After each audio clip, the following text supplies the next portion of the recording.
आज की क्लास में हमें डेटाबेस स्कीमा डिज़ाइन करना सीखना है। तो डेटाबेस स्कीमा क्या होता है? डेटाबेस स्कीमा होता है डेटाबेस का स्ट्रक्चर हम कैसा रखेंगे। डेटाबेसेस एक्चुअली दो तरह के होते हैं, एक रिलेशनल जिनको बोलते हैं या तो रिलेशनल या फिर सीक्वल, और एक नॉन सीक्वल या फिर नॉन रिलेशनल। सो जो नॉन रिलेशनल होते हैं, मैं एक बार बता देता हूँ, या तो नो एसक्यूएल, नो सीक्वल, या फिर इसी को बोलते हैं नॉन रिलेशनल।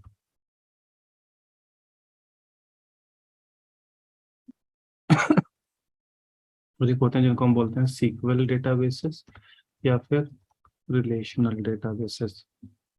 तो जो ये नॉन सीक्वल या नॉन रिलेशनल होते हैं, इनमें तो कोई स्ट्रक्चर होता ही नहीं है। इसमें पूरा का पूरा मतलब ऐसा नहीं कि होता ही नहीं है, बट ये इसमें थोड़ा कम स्ट्रक्चर होता है, ये थोड़ा अनऑर्गेनाइज्ड वे है, और इसके अपने फायदे हैं। बट सीक्वल में थोड़ा सा स्ट्रक्चर होता है रिलेशनल डेटाबेस में, कि डेटा कैसे स्टोर होगा। तो हम जो स्कीमा डिजाइन सीख रहे हैं वो ये रिलेशनल डेटाबेस का आज की क्लास में।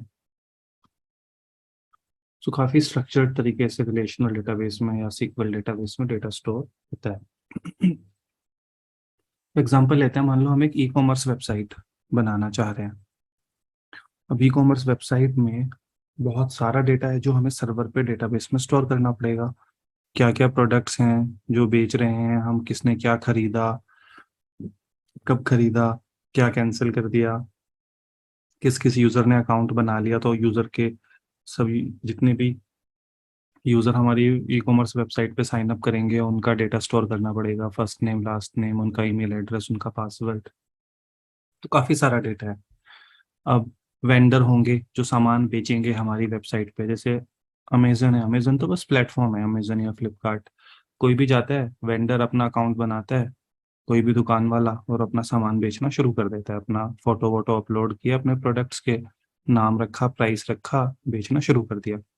तो वेंडर्स जो भी डेटा अपलोड कर रहे हैं वो भी डेटाबेस में सेव करना पड़ेगा, कि कौन क्या बेच रहा है, कितने में बेच रहा है। काफी सारा डेटा है। तो जो रिलेशनल डेटाबेसेस हैं उसमें जो डेटा स्टोर होता है वो टेबल्स की फॉर्मेट में होता है। जैसे तुमने अगर माइक्रोसॉफ्ट एक्सेल यूज किया है तो एक सेकंड देना। मैं बता रहा था कि रिलेशनल डेटाबेसेस में जो डेटा है वो बड़े स्ट्रक्चर्ड वे में स्टोर होता है, टेबल्स की फॉर्मेट में। जैसे माइक्रोसॉफ्ट एक्सेल अगर आपने यूज किया है तो जैसे वहां होता है ना, शीट होती है, जैसे मैंने सामने ओपन कर रखी है, ऐसा ही शीट्स होती हैं। जिन्होंने माइक्रोसॉफ्ट एक्सेल नहीं भी यूज किया तो टेंशन लेने की जरूरत नहीं है। बस एक ऐसे टेबल जैसा होता है, इसमें कुछ कुछ कॉलम होते हैं। डेटाबेस जो होती है वो ऐसे ही कुछ होते हैं शीट के जैसा, जिसमें ऊपर ना कॉलम होते हैं। जैसे हम प्रोडक्ट का डेटा, ई कॉमर्स वेबसाइट में प्रोडक्ट का डेटा स्टोर करेंगे, तो हमने एक कॉलम बनाया प्रोडक्ट टाइटल। अभी अंडरस्कोर क्यों लगाए, जरूरी नहीं अंडरस्कोर, बट दो वर्ड हैं प्रोडक्ट और टाइटल, तो उनको किसी तरह तो सेपरेट आउट करना पड़ेगा ना, ताकि पढ़ना आसान रहे। ऐसे चिपका के लिख देंगे तो पता ही नहीं चलेगा ये क्या लिखा हुआ है। तो यूजुअली जो नेमिंग कन्वेंशन है वो डेटाबेसेस में अंडरस्कोर यूज करते हैं, दो वर्ड्स को सेपरेट करने के लिए, ताकि पढ़ने में आसानी रहे।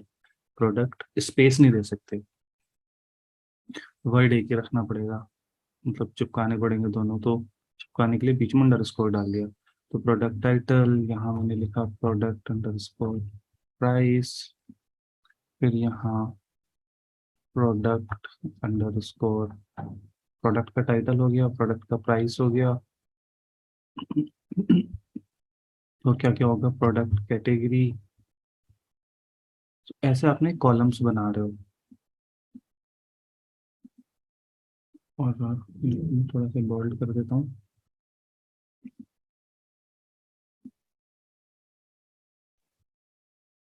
ऐसे आप अलग अलग कॉलम्स बना लोगे। प्रोडक्ट के टाइटल्स इस कॉलम में आएंगे, प्रोडक्ट की प्राइस इस कॉलम में, प्रोडक्ट की कैटेगरी इस कॉलम में, प्रोडक्ट का डिस्क्रिप्शन यहाँ।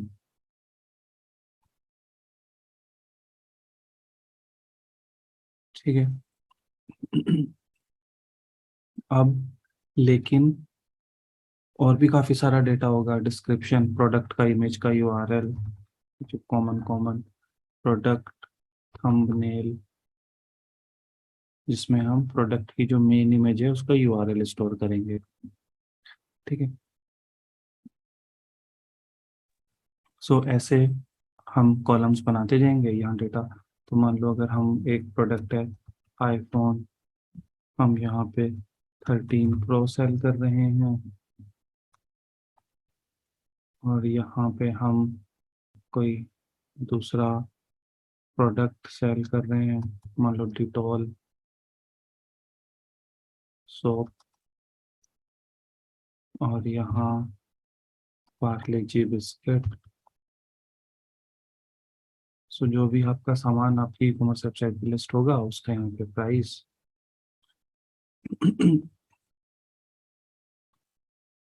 तो भी मान लो मुझको पता नहीं क्या प्राइस है आईफोन का, तो जो भी मान लो एक पीस यहाँ डिटॉल सॉप 10-20 रुपए की जितनी की भी आती है, पार्ले जी तो हमेशा से 5 का है, 5 का ही रहेगा, तो ये प्राइस।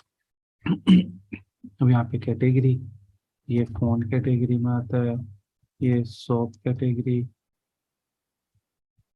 रिकॉर्डिंग तो चालू है ना, एक सेकंड।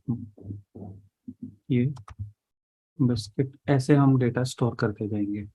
और बेस्ट जो भी डिस्क्रिप्शन है और प्रोडक्ट के बारे में, तो ये कौन लिखेगा? हमने क्या कर रखा होगा, अपनी वेबसाइट में एक फॉर्म बना रखा होगा जहाँ पे कि वेंडर जो सामान बेचने वाला है वो जाएगा, प्रोडक्ट का नाम फिल करेगा, उसका प्राइस फिल करेगा, उसकी कैटेगरी चूज करेगा, डिस्क्रिप्शन डिस्क्रिप्शन लिखेगा, एक इमेज अपलोड करेगा, सेव का बटन दबाएगा, ये डेटा जाके हमारे डेटाबेस में सेव हो जाएगा। ठीक है। और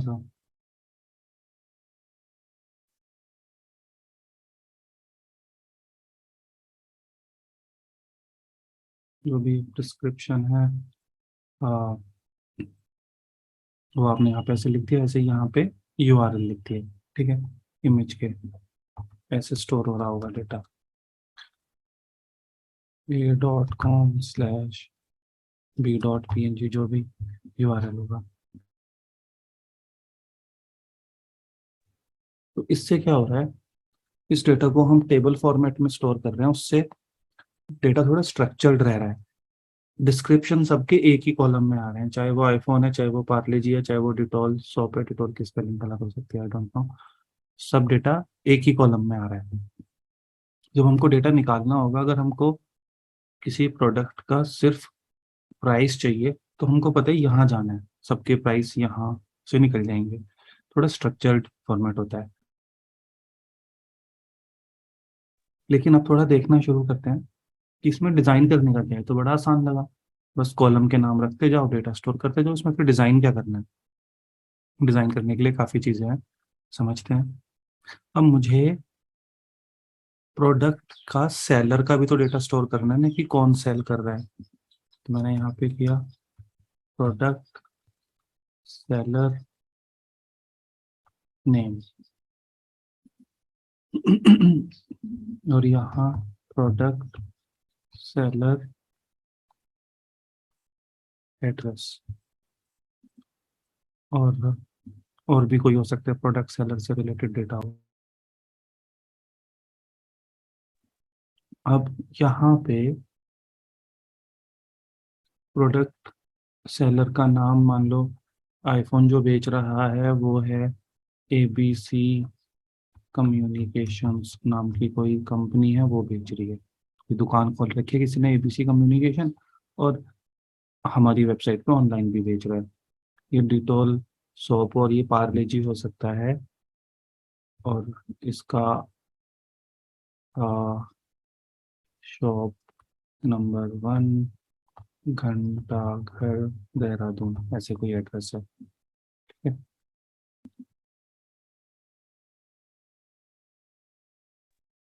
अब यहाँ पे दूसरा है डिटॉल सॉप, ये स्टोर इसको बेच रहा है मान लो कोई XYZ किराना स्टोर और इनका कोई एड्रेस है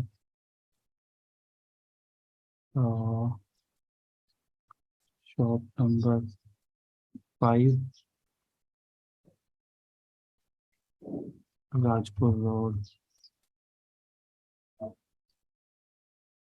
ठीक है, देहरादून, ऐसे मान लो। अब है क्या, ये सेम ही पार्ले जी भी यही बेच रहे हैं। अब ऐसा तो है नहीं कि एक यूजर एक ही चीज बेचेगा। अब यहाँ पे प्रॉब्लम क्या हो रही है, डेटा रिपीट हो रहा है। ये पार्ले जी का सेलर का नाम क्या है, एक्स वाई जेड किराना स्टोर। और डिटॉल शॉप के सेलर का नाम क्या है, वो भी एक्स वाई जेड किराना स्टोर। दोनों का एड्रेस भी सेम है क्योंकि दोनों सेम ही तो बंदे हैं, एक्स वाई जेड किराना स्टोर, तो यहाँ पे एड्रेस भी सेम है। तो क्या हो गया, डेटा रिपीट हो रहा है तो दो तीन नुकसान है। एक तो बेकार में इतना डेटा एक्सेस स्टोर कर रहे हैं हम, एक ही एड्रेस को पांच दो बार स्टोर कर रहे हैं। बल्कि अगर ये एक्स वाई जेड किराना स्टोर 100 प्रोडक्ट बेचता है तो हम 100 बार एड्रेस स्टोर कर रहे हैं। एक्स वाई जेड किराना स्टोर वाले का 100 बार उसका नाम स्टोर कर रहे हैं। और भी डेटा होगा, उसका बैंक अकाउंट, क्योंकि पेमेंट भी तो जाएगा उसके अकाउंट में जब वो बेचेगा। हम अपना कमीशन रख के, ई कॉमर्स वेबसाइट है हमारी, हम अपना कमीशन रखेंगे। बाकी जितने में प्रोडक्ट बिका 90% या जो भी वट एवर इसके अकाउंट में डालेंगे। तो यहाँ पे हमको एक seller bank account, seller IFSC code, वो सारा भी, बैंक का अकाउंट नंबर, फिर बैंक अकाउंट, बैंक का IFSC कोड, वो सब भी स्टोर करना पड़ेगा। तो ये तो डेटा रिपीट होगा, XYZ किराना स्टोर का डेटा कितनी बार। इस वजह से हम क्या करेंगे, हम एक और टेबल बना लेंगे ताकि डेटा रिपीट ना करना पड़े। पहला तो एक्सेस डेटा स्टोर कर रहे हैं, बेकार में डेटाबेस का साइज बढ़ रहा है, और साइज बढ़ने के नुकसान होते हैं, डेटा को क्वेरी करना, वो सब चीज़ें स्लो होती जाती हैं। दूसरा प्रॉब्लम है, जो सबसे बड़ी प्रॉब्लम है, डेटा रिपीट करने का मतलब है, अगर XYZ किराना स्टोर वाले ने अपना अकाउंट नंबर चेंज किया, या मान लो अपनी दुकान चेंज कर दी उसने, अब उसने गया सेटिंग्स में जाके हमारी ई कॉमर्स वेबसाइट पे आया, अपना नया एड्रेस डाल दिया, वो नया एड्रेस हमें डेटाबेस में कितनी सारी जगह अपडेट करना पड़ेगा। कहीं अपडेट होने से छूट गया तो पंगा। और एनीवे स्लो तो हो ही रहा है, मल्टीपल जगह जा जाके राइट करना पड़ रहा है। उसने अगर 1000 प्रोडक्ट बेचे हैं तो 1000 बेचता है वो, तो 1000 जगह जाके यहाँ भी एड्रेस चेंज करो, यहाँ भी, यहाँ भी। तो हम डेटा कभी भी रिपीट नहीं करना चाहते। वैसे हम अपने डेटाबेस की कॉपी रखेंगे, बैकअप कॉपी, कि मान लो डेटाबेस हमारा किसी रीजन से कुछ हो जाए, डेटा उड़ जाए, जिस कंप्यूटर पे डेटाबेस है, जिस सर्वर पे, वो सर्वर में कोई प्रॉब्लम हो जाए, डाउन हो जाए, उड़ जाए, आग लग जाए, तो डेटा का बैकअप तो रखेंगे। लेकिन बैकअप अलग चीज है, और डेटा को रिपीट करते रहना वो अलग चीज है। बैकअप तो इज लाइक फोटोकॉपी सी करके रखी है डेटाबेस की। लेकिन एक कॉपी में तो एक डेटा एक ही बार लिखा हो ना, तो ये ऐसा तो ना हो ना कि यहाँ पे shop number 5 Rajpur road Dehradun ये 100 बार लिखा है।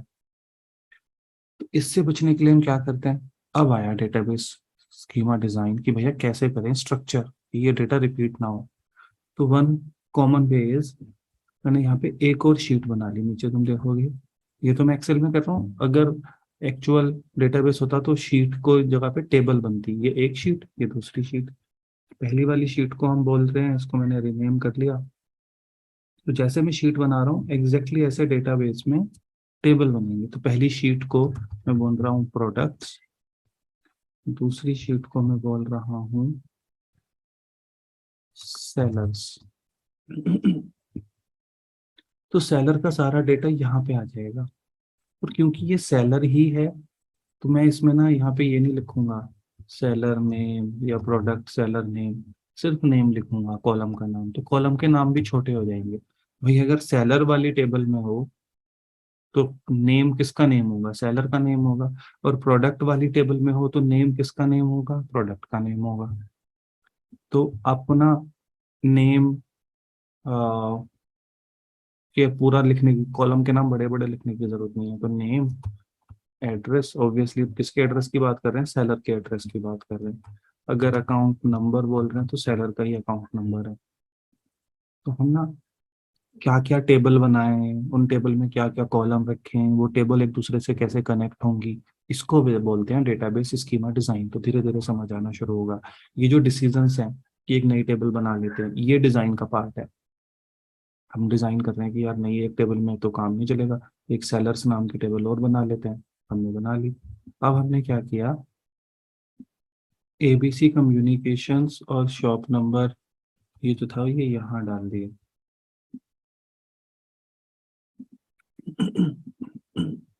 और इसका अकाउंट नंबर जो भी है 1 2 3 4 5 6 7 8, इसका अकाउंट नंबर। और इसका जो डेटा था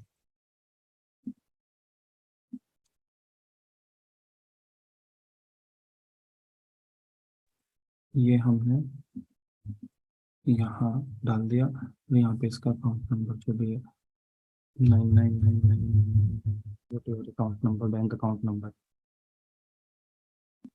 इसको मैं लिख देता हूँ थोड़ा क्लियर, बैंक अकाउंट नंबर, ना कि हमारी वेबसाइट पे इसका अकाउंट नंबर या कुछ। अब यहाँ क्या होगा, अब सेलर में हम ना एक डेटा को दो बार रिपीट नहीं करेंगे। एक सेलर की एंट्री सेलर टेबल में बस एक ही बार होगी। यहाँ से ये हटा देंगे हम कॉलम्स। लेकिन ये तो ठीक है, बट ये आईफोन 13 प्रो कौन बेच रहा है, ये सारा कैसे भैया, एड्रेस तो हमको चाहिए था। क्योंकि हम जब भी अपनी वेबसाइट पे कोई प्रोडक्ट दिखाते हैं तो नीचे सेलर का नाम दिखाते हैं, और सेलर का अकाउंट नंबर तो नहीं दिखाते, लेकिन नाम और एड्रेस दिखाते हैं। तो आपको तसल्ली हो जाएगी अच्छा ये कौन सेलर है। और सेलर के रेटिंग रिव्यू भी होते हैं वेबसाइट पे, वो सब चीज़ें भी सब डेटा दिखाते हैं। तो अब यहाँ तो लेकिन हमको पता ही नहीं कि आईफोन 13 प्रो कौन बेच रहा है, क्योंकि प्रोडक्ट्स का डेटा यहाँ है। और अगेन यहाँ पे मैं कॉलम के नाम पे क्या छोटे कर दूंगा, क्योंकि अब प्रोडक्ट्स टेबल है, टाइटल होगा तो प्रोडक्ट का ही होगा, प्राइस भी। कैटेगरी की बात कर रहा हूँ तो कैटेगरी भी, डिस्क्रिप्शन ये सारे प्रोडक्ट के ही होंगे। और प्रोडक्ट टेबल में सेलर का डिस्क्रिप्शन तो होगा नहीं। ठीक है। ये नाम में इसलिए छोटे कर पाएगा क्योंकि हर चीज़ की अलग टेबल है। तो प्रोडक्ट टेबल में जो भी चीज़ें हैं, प्राइस, टाइटल, वो सब प्रोडक्ट के ही हैं। चलो, लेकिन अब ये आईफोन 13 प्रो कौन बेच रहा है, डिटोल सॉप कौन बेच रहा है, पार्ले जी कौन बेच रहा है हमारी वेबसाइट पे, इसका क्या करें। हमने यहाँ पे पहले तो हम यहाँ सेलर्स में जाके क्या करेंगे, एक कॉलम ऐड करेंगे जो हमेशा डेटाबेस में होता ही है। और ऐसे समझो सबसे पहला कॉलम ही है, जैसे कि सबसे इम्पोर्टेंट है आईडी। किसी को हम एक यूनिक नाम दे लेते हैं, नंबर दे लेते हैं 1 2, जरूरी नहीं है नंबर ही हो, एक यू आई डी करके भी कुछ होता है। सो इम्पोर्टेंट है इसकी, चाहे नंबर हो चाहे स्ट्रिंग हो, एक यूनिक रोल नंबर है ये इसका। एक जो सबसे सिंपल स्ट्रेटजी यूज होती है वो ऑटो इंक्रीमेंट होती है। ऑटो इंक्रीमेंट मतलब सेलर में पहले वाले को 1 दो, अगले को 2 दो, जो सेलर है उसको 3 नंबर्स देते चलो इनको। और एक दूसरी स्ट्रेटजी जो लोग यूज करते हैं वो होता है कि इसमें कुछ एक रैंडम सा 8 2 3 VKHDD कुछ भी ऐसे होगा, 9 7, कोई रैंडम सी स्ट्रिंग कुछ भी, यहाँ पे कोई दूसरा ऐसे यूनिक एक ऑटोमेटिकली जनरेट होती है ये कोड से, इस तरह की कोई आईडी। तो अभी तो हम सिंपल रखते हैं, ऑटो इंक्रीमेंट वाली स्ट्रेटजी यूज कर लेते हैं। तो पहले वाले का रोल नंबर 1, दूसरे वाले का रोल नंबर 2। ऐसे ही यहाँ पे भी, इधर भी एक आईडी। तो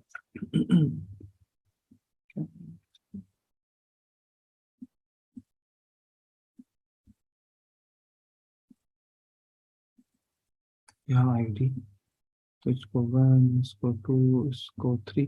तो ये सारे ना डेटाबेस डिजाइन के पार्ट्स हैं कि आ, हम आईडी जो रखेंगे वो ऑटो इंक्रीमेंट नंबर रखेंगे 1 2 3 4 5, या वो रैंडम से स्ट्रिंग रखेंगे। These are all parts of database design. But जो डेटाबेस होता है उसमें ऐसे नहीं होता कि मैंने इसको बोल्ड कर दिया या इसको रेड कर दिया टाइटल को।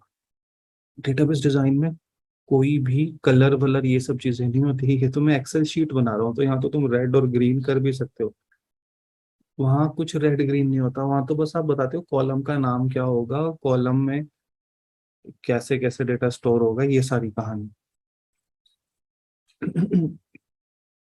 ठीक है, तो डिजाइन का ये मतलब नहीं कि इसको थोड़ा बोल्ड कर दो, इसको इटैलिक कर दो, इसको लाल कर दो, इसको हरा कर दो, ये नहीं। वहां पे लाल हरा करने का तो ऑप्शन है ही नहीं। तो स्ट्रक्चर क्या होगा, डिजाइन का मतलब है स्ट्रक्चर डिजाइन कर रहे हैं, क्या कॉलम होंगे, आईडी रखे, आईडी जो होगी वो यूनिक, मतलब कैसे ऑटो इंक्रीमेंट या ये वो सब चीजें, क्या क्या टेबल होंगी। अब हमने इसको भी एक आईडी दे दी, अब देखो इसकी आईडी भी 1 2 3 और इसकी भी ऐसे ही शुरू हो रही है। एक टेबल में दो लोगों की, दो सेलर की आईडी वन नहीं होनी चाहिए, बट एक प्रोडक्ट की आईडी वन और एक सेलर की आईडी भी वन, इसमें कोई दिक्कत नहीं है। बट दो सेलर ऐसा ना हो कि इसकी भी वन और इसकी भी वन, ये गड़बड़ हो गया। कि दो सेलर दोनों की आईडी वन अलग अलग होनी चाहिए। बट एक सेलर और एक प्रोडक्ट की तो सेम हो ही सकती है, बिल्कुल ऐसी ही है कि एक एक एक कॉलेज है आईआईटी दिल्ली और एक कॉलेज है आईआईएम अहमदाबाद। तो आईआईटी दिल्ली में रोल नंबर सबके अलग होने चाहिए, आईआईटी अहमदाबाद में सबके रोल नंबर अलग होने चाहिए।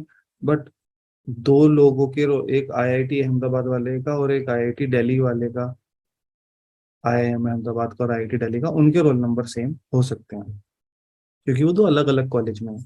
तो ये अलग टेबल में है, इनके आपस में सेम नहीं होने चाहिए, बट दूसरे टेबल वालों के साथ सेम आईडी हो सकती है। अब जब हमने इनको आईडी दे दी, तो यहाँ हम क्या करेंगे, सेलर आईडी। मैं सेलर का सारा डेटा ना स्टोर करके सेलर की आईडी स्टोर करूंगा। तो इसका सेलर है 1, इसका सेलर है 2, इसका सेलर भी है 2। तो अब जब हमारे पास सेलर की आईडी आ गई, अब अगर हमें पता करना है कि आईफोन 13 प्रो भैया कौन बेच रहा है, तो हम क्या करेंगे, सेलर आईडी उठाएंगे, सेलर आईडी है 1, फिर सेलर वाली टेबल में जाएंगे और यहाँ से देखेंगे कि किसकी है आईडी 1, अभी एबीसी कम्युनिकेशन, तो सारा डेटा हमको मिल जाएगा। अगर आपको मान लो डिटॉल सोप बेचने वाले सेलर का एड्रेस चाहिए या अकाउंट नंबर चाहिए, तो डिटॉल सोप बेचने वाले सेलर की आईडी पता करो 2, फिर सेलर टेबल में जाओ, 2 आईडी वाले का एड्रेस, अकाउंट नंबर या नेम या जो जो पता करना है वो यहाँ से पता चल जाएगा। तो इसकी वजह से क्या हो रहा है, डेटा का डुप्लीकेशन रुक गया एक तो। अब पहले, अभी भी देखो ये 2 तो 2 बार स्टोर कर रहे हैं ना हम, कि इसका सेलर भी कौन है 2, इसका सेलर भी कौन है 2। अब इतना तो करना पड़ेगा, वरना कैसे पता चलेगा कि इन दोनों का सेलर सेम है। लेकिन छोटी सी इंफॉर्मेशन ही तो स्टोर कर रहे हैं, बस आईडी आईडी। बट इस सेलर का नाम ऐसा नहीं, पहले तो क्या हो रहा था, यहाँ पे सेलर का नाम, यहाँ सेलर का एड्रेस बार बार सब रिपीट हो रहा था। अब तो आईडी, अब चाहे होता है, हो सकता है सेलर में बहुत सारी इंफॉर्मेशन हो, बैंक, आईएफएससी कोड बैंक का, या फिर सेलर ने कब ज्वाइन किया, ये सारी इंफॉर्मेशन भी तो होती है। किसी वेबसाइट पे जाओ तो आपको पता चलता है ये पुराना सेलर है या कोई नवा नवा खिलाड़ी है, तो यहाँ पे ज्वाइन एट, वो सारी इंफॉर्मेशन भी आप, जो जो आपको सैलरी बढ़ती जाएगी। एक वेबसाइट में जब आप डेटाबेस स्कीमा डिजाइन करना, अभी तो मैं एग्जांपल के लिए बता रहा हूँ कि e commerce website, but actual आप जब डिजाइन करना शुरू करोगे तो आप देखोगे कितना डेटा स्टोर करते हैं हम हर बंदे के बारे में, इसने कब ज्वाइन करा, फिर हर सेलर का अकाउंट होगा तो सेलर का ईमेल एड्रेस, सेलर का पासवर्ड, सेलर ने अपना हो सकता है फोटो अपलोड कर रखा हो, सेलर के रिव्यू, सेलर का ये सेलर का वो। तो वो सारा डेटा अब रिपीट नहीं हो रहा। एक सेलर का अकाउंट नंबर, एक सेलर का पासवर्ड, एक सेलर का जो भी ज्वाइंट उसने कब किया, एक ही बार स्टोर हो रहा है। जो द ओनली थिंग जो बार बार रिपीट हो रही है वो आईडी है। तो काफी रिपीटिशन रुक गया। और अगर किसी सेलर को अपना एड्रेस, शॉप का एड्रेस चेंज करना है, उसने शॉप नंबर 6 खाली कर दी, वो छोटी थी, और उसने पड़ोस में ही एक दूसरी दुकान थी शॉप नंबर 10, वो ले ली, काफी बड़ी थी, इसका बिजनेस बढ़ रहा था, एड्रेस चेंज किया, एक जगह चेंज करते ही सारे प्रोडक्ट्स में अपने आप चेंज हो गया, क्योंकि प्रोडक्ट्स तो वैसे भी एड्रेस स्टोर नहीं कर रहे थे, आईडी स्टोर कर रहे थे, आईडी के बेस पे मिल जाएगा। ठीक है, तो ये बात समझ आ गई होगी। अब यहाँ पे देखते हैं कि तो एक तो जो बड़ा काम है डेटाबेस डिजाइन करने में वो है कि कब नई टेबल बनाएं और कब उसी टेबल में डेटा डाल के काम चल जाएगा। तो दो तीन रीजंस होते हैं ये डिसीजन लेने के कि नई टेबल बनानी चाहिए, फिर उनमें आपस में रिलेशन कैसे होगा, बताता हूँ थोड़ा थोड़ा। तो जैसे हमने ये सेलर के लिए नई टेबल क्यों बनाई, बिकॉज सेलर का डेटा रिपीट हो रहा था। बट मान लो 2 मिनट के लिए कि हमारी वेबसाइट, ई कॉमर्स वेबसाइट ऐसी है कि इस पे एक सेलर अपना एक ही प्रोडक्ट बेच सकता है। समझना, अभी हमने सेलर्स नाम की टेबल अलग क्यों बनाई, इसलिए बनाई कि डेटा रिपीट हो रहा था, तो रिपीटिशन से बचने के लिए अलग बना लिया। एक कई बार हम सिर्फ ऑर्गेनाइजेशन के पॉइंट ऑफ व्यू से बना लेते हैं। ऑर्गेनाइज, मान लो ऐसा होता कि एक सेलर हमारे प्लेटफॉर्म पे एक ही प्रोडक्ट बेच सकता है, हमने प्लेटफॉर्म डिजाइन ही ऐसा किया है। तो समझना, हर ई कॉमर्स वेबसाइट का डेटाबेस डिजाइन एक जैसा नहीं होगा। हो सकता है कोई ई कॉमर्स वेबसाइट ऐसी हो जिसपे बेचने वाला बंदा एक ही है। मान लो हमारा ना एक बड़ा सा बुक स्टोर है, और हमने सोचा यार बुक्स ऑनलाइन भी बेचते हैं, तो हमने हमारा, मान लो बुक स्टोर का मतलब था किताब घर नाम का बुक स्टोर था। अब मैंने एक वेबसाइट भी बना ली किताबघर.com। अब वो जो किताबघर.com है वो ई कॉमर्स वेबसाइट तो है, लेकिन सिर्फ उस पे ऐसा नहीं कि कोई भी जाके सामान बेच ले। पहली बात तो किताब घर पे सिर्फ किताब बिकती है, और वो भी एक ही बंदा बेचता है, किताब घर वाली जो कंपनी है। तो वहां पे तो सेलर नाम की टेबल ही नहीं होगी। तो डेटाबेस डिजाइन के लिए आपको पहले रिक्वायरमेंट समझनी पड़ेगी प्रोडक्ट की, कि इस प्रोडक्ट में क्या होगा क्या नहीं होगा। तो जैसे आप जब डिजाइन कर रहे होगे तो आप ये पूछोगे कि भाई आपको, जैसे पहले तो ये कि सारे प्रोडक्ट्स एक ही जगह बंदा बेचेगा, या कोई सेलर वेलर का कॉन्सेप्ट भी है कि कौन प्रोडक्ट बेच रहा है, तो उसने बताया नहीं जी सेलर। तो ये किसी भी प्रोडक्ट के शुरू में one of the initial step होता है डेटाबेस डिजाइन। डेटाबेस डिजाइन से पहले आप रिक्वायरमेंट एनालिसिस होती है, रिक्वायरमेंट सारी क्लियर हो गई, अब हम डेटाबेस डिजाइन शुरू करते हैं और मॉकअप्स बनने शुरू होते हैं, जो तुम फिग्मा और एडोब एक्सडी पे यूज करके रिएक्ट का काम कर रहे हो। तो यहाँ पे सब कुछ, जैसे जो डिजाइनर मॉकअप्स बना रहा होगा वो भी सवाल पूछेगा कि ये ऐसे दिखाना है या ऐसे करना है। ऐसे ही तुम भी कोई रिक्वायरमेंट में कंफ्यूजन है तो सवाल पूछोगे कि भाई, अब मान लो जैसे ऐसा हो, फॉर सम रीजन हमारी ई कॉमर्स वेबसाइट है, उस पे सेलर आके सामान बेच सकते हैं, बट एक सेलर एक ही सामान बेच सकता है। ठीक है, मान लो हमने एक वेबसाइट बनाई जिसमें हर रेस्टोरेंट, वो सिर्फ खाने की ई कॉमर्स है, उस पे से बस आप खाना ऑर्डर कर सकते हो। और खाना भी ऐसे नहीं, हर रेस्टोरेंट बस एक सामान बेच सकते हैं जो उसके हिसाब से वो सबसे बढ़िया बनाता है। हमारी वेबसाइट का नाम है बेस्ट.com। अब बेस्ट.com पे जाओ तो हो सकता है एक रेस्टोरेंट सिर्फ जलेबी बेच रहा हो वहाँ, और दूसरा जो है वो बस गोलगप्पे बेच रहा हो। हमने वेबसाइट ही ऐसे बनाई है, हमारे रिक्वायरमेंट कि भैया एक बंदा एक बेचेगा, अब देख लो आपका बेस्ट क्या है, ताकि खरीदने वालों को बड़ा रिलीफ हो जाए कि भैया अगर कोई बेस्ट.com पे जलेबी बेच रहा है तो वो शायद बाकी सारी चीजें जितनी भी सौ चीजें बनाता होगा, लेकिन शायद जलेबी ही सबसे अच्छी बनाता होगा तभी। ठीक है, तो अब उस केस में क्या होगा, उसमें तो हमको रिपीटिशन का था ही नहीं। यहाँ पे अगर मैं seller_name और seller_एड्रेस ऐसे कर भी लूँ तो कोई रिपीटिशन तो होगा नहीं, चाहे सेलर में लिखो तब भी वह वही बात है। क्योंकि यहाँ पे मान लो एक है जो जलेबी बेच रहा है, ये तो खैर iPhone 13 दिख रहा है यहाँ पे, तो चलो एनीवे। बट समझ गए हो ना कि एक ही प्रोडक्ट जो iPhone 13 सबसे सस्ते रेट में बेचता है, वो iPhone 13 बेचे यहाँ, और कुछ ना बेचे आपके हिसाब से। आप जो सबसे सस्ता है, सबसे बेटर बेचते हो। तो अब क्या हो गया यहाँ, सेलर नेम, APC कम्युनिकेशन, ये जो है मैं अब यहाँ पे कॉपीज को वापस से डाल रहा हूँ। ये ABC कम्युनिकेशन, इसका एड्रेस हो गया घंटाघर। ऐसे ही दूसरा सेलर हो गया ये। तो ऐसे भी स्टोर करने में कोई बुराई नहीं है।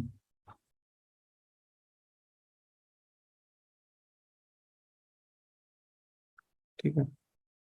और तीसरा प्रोडक्ट XYZ किराना स्टोर तो बेच नहीं सकता, क्योंकि वो तो अब डिटॉल बेच रहा है, तो वो पार्ले जी नहीं बेच पाएगा। एक बंदा एक ही चीज बेचेगा हमारे प्लेटफॉर्म पे। तो मैंने यहाँ पे इसका नाम रख लिया, मान लो ये कोई है PQR जनरल स्टोर, और फिर इसका एड्रेस जो भी है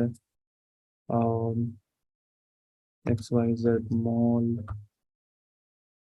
floor, what ever address it is. ठीक है। अब अब सवाल उठता है, जब एक सेलर एक ही चीज बेच रहा है, तो मैं ऐसे स्टोर करूं या ऐसे स्टोर करूं, सेलर की अलग टेबल बना के और आईडी यहाँ पे स्टोर करूं? तो यहाँ आपके पास दोनों चॉइसेस हैं। पहले तो दूसरी चॉइस थी ही नहीं। पहले तो अगर यहाँ स्टोर कर देते तो रिपीटिशन हो जाता, वो तो बिल्कुल आंख बंद करके वो ऑप्शन को नेग्लेक्ट कर दो, वो नहीं करना बिल्कुल भी। बट अब तो दो चॉइस हो गई। तो इसमें आप ऐसे भी कर सकते हो, वैसे भी कर सकते हो। लेकिन अगर सेलर का डेटा ज्यादा ही बढ़ता जा रहा है, तो फिर भी आपको उसको अलग कर लेना चाहिए। उसका फायदा ये हो जाता है, जितनी टेबल बड़ी होती जाएगी, इसको टेबल को हम छोटी रख रहे हैं, टेबल बड़ी होनी शुरू हो जाएगी, तो उसमें ना बहुत सारी प्रॉब्लम्स आने लग जाती हैं। जब टेबल में कोई राइट कर रहा होता है, मान लो हमने सेलर का नाम चेंज, कोई सेलर गया सेटिंग्स में जाके अपना एड्रेस चेंज कर रहा है, शॉप नंबर 10 की जगह शॉप नंबर 12, तो जितनी देर के लिए ये शॉप नंबर 12 का एड्रेस यहाँ अपडेट हो रहा होगा, उतनी देर के लिए इस टेबल पे लॉक लग जाता है। कोई जब कोई रीड कर रहा है, राइट कर रहा है, तो कोई रीड ना कर पाए, कोई ऐसी कहानी होती है, वो आगे समझेंगे। तो कुल मिला के ये है, अगर सेलर का डेटा अलग टेबल में होता, तो भले ही चाहे रिपीटिशन नहीं, बट कम से कम ये फायदा तो होता कि जब कोई सेलर का एड्रेस चेंज कर रहा होता, तो सेलर टेबल पे ही लॉक लगता। प्रोडक्ट में तो फिर भी आप प्रोडक्ट निकाल पाते हैं, प्रोडक्ट का नाम चेंज कर पाते। अब पता चला जब तक सेलर का नाम चेंज हो रहा है, मान लो उसमें लगा मिली सेकेंड्स का काम होता है वैसे, डेटाबेस का डिजाइन साइज बढ़ता जाता है, थोड़ा स्लो भी होता जाता है। तो अगर मान लो 1 सेकंड लगा लेट से, तो 1 सेकंड तक ये प्रोडक्ट का नाम चेंज नहीं हो सकता, क्योंकि क्यू में लग जाएंगे वो, एक के आगे एक बार में एक राइट ऑपरेशन होगा, कुछ कुछ इस तरह की। तो ज्यादा बड़ी टेबल होगी ना, तो उसमें मतलब ऐसे समझो कि these tables are like registers. अब रजिस्टर रखे हुए हैं, और जिसको भी रजिस्टर में कुछ लिखना है, वो पेन लेके आता है और लिखता है। अब दो लोगों को लिखना है, तो दोनों लोग रजिस्टर में एक साथ तो लिखने लग नहीं जाएंगे। क्या करना पड़ेगा, एक के पीछे एक लाइन में लगना पड़ेगा। तो क्या करें, अलग अलग चीज के लिए अलग अलग रजिस्टर बना लो। तो अगर मान लो हमने कंपनी है जिसमें हमने कर रखा है कि जब भी कोई आएगा या ऑफिस से जाएगा, तो इसमें एंट्री करके जाएगा। चलो भाई, एक उसका रजिस्टर बना लिया। और मान लो हमारी आ, कोई रियल एस्टेट ब्रोकर, ब्रोकेज की फर्म है, हम फोन कर करके फ्लैट बेचते हैं, फ्लैट ले लो जी, इन्वेस्टमेंट कर लो जी। तो अब जब भी आपकी कोई डील हो जाती है, आपने कोई बकरा फंसा लिया, उसको कर दिया हलाल, बेच दिया फ्लैट, तो आपको क्या करना है, एक दूसरा रजिस्टर है, उसमें जाके एंट्री करनी है। अब दो अलग अलग रजिस्टर हैं, अगर ऑफिस में कब आए कब गए का अलग, और जाके फ्लैट बिक गया कितने में बिका डील्स का अलग। तो ये फायदा है ना, पता चला जी ऑफिस में लोग आने लग रहे हैं, वो रजिस्टर के लिए लाइन लगा के खड़े हैं, और इधर आप ऑफिस टाइम से आ गए थे, आपने फ्लैट बेच दिया, अब आप भी लाइन में लगे रहो कि ये सारे लोग हटें तो मेरा नंबर आए। तो वो लाइनें ना लगे लंबी लंबी राइट ऑपरेशंस की, और भी बहुत सारी चीजें होती हैं, तो इट स्टिल मेक सेंस कि हम इसको अलग कर लें। ठीक है। तो कई बार तो बिल्कुल मजबूरी होगी, जैसे पहले था कि मल्टीपल सेलर्स मल्टीपल चीजें बेच रहे हैं, एक ही सेलर दो दो तीन तीन चीजें बेच रहे हैं, तब तो अलग टेबल बनानी ही पड़ेगी वरना डेटा रिपीट हो जाएगा। बट अगर डेटा रिपीट नहीं भी हो रहा, तब भी आप एक अलग टेबल बना सकते हो। मान लो नहीं भी हो रहा तो हमेशा आईडी अलग होगी, कोई बात नहीं। ठीक है। आप ऐसे समझो जरा, तो एक तो ये है डिसीजन की टेबल कब अलग बनानी है। पहला तो डेटाबेस डिजाइन में ये डिसीजन है। अब यहाँ मैंने इसको कर दिया था पी क्यू आर,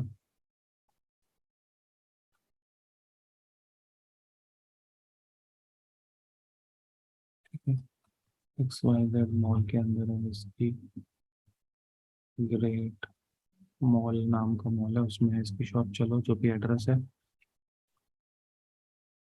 ठीक। ऐसे डेटा स्टोर हो रखा है। अब पहला डिसीजन कब नई टेबल बनाए कब नई टेबल ना बनाए।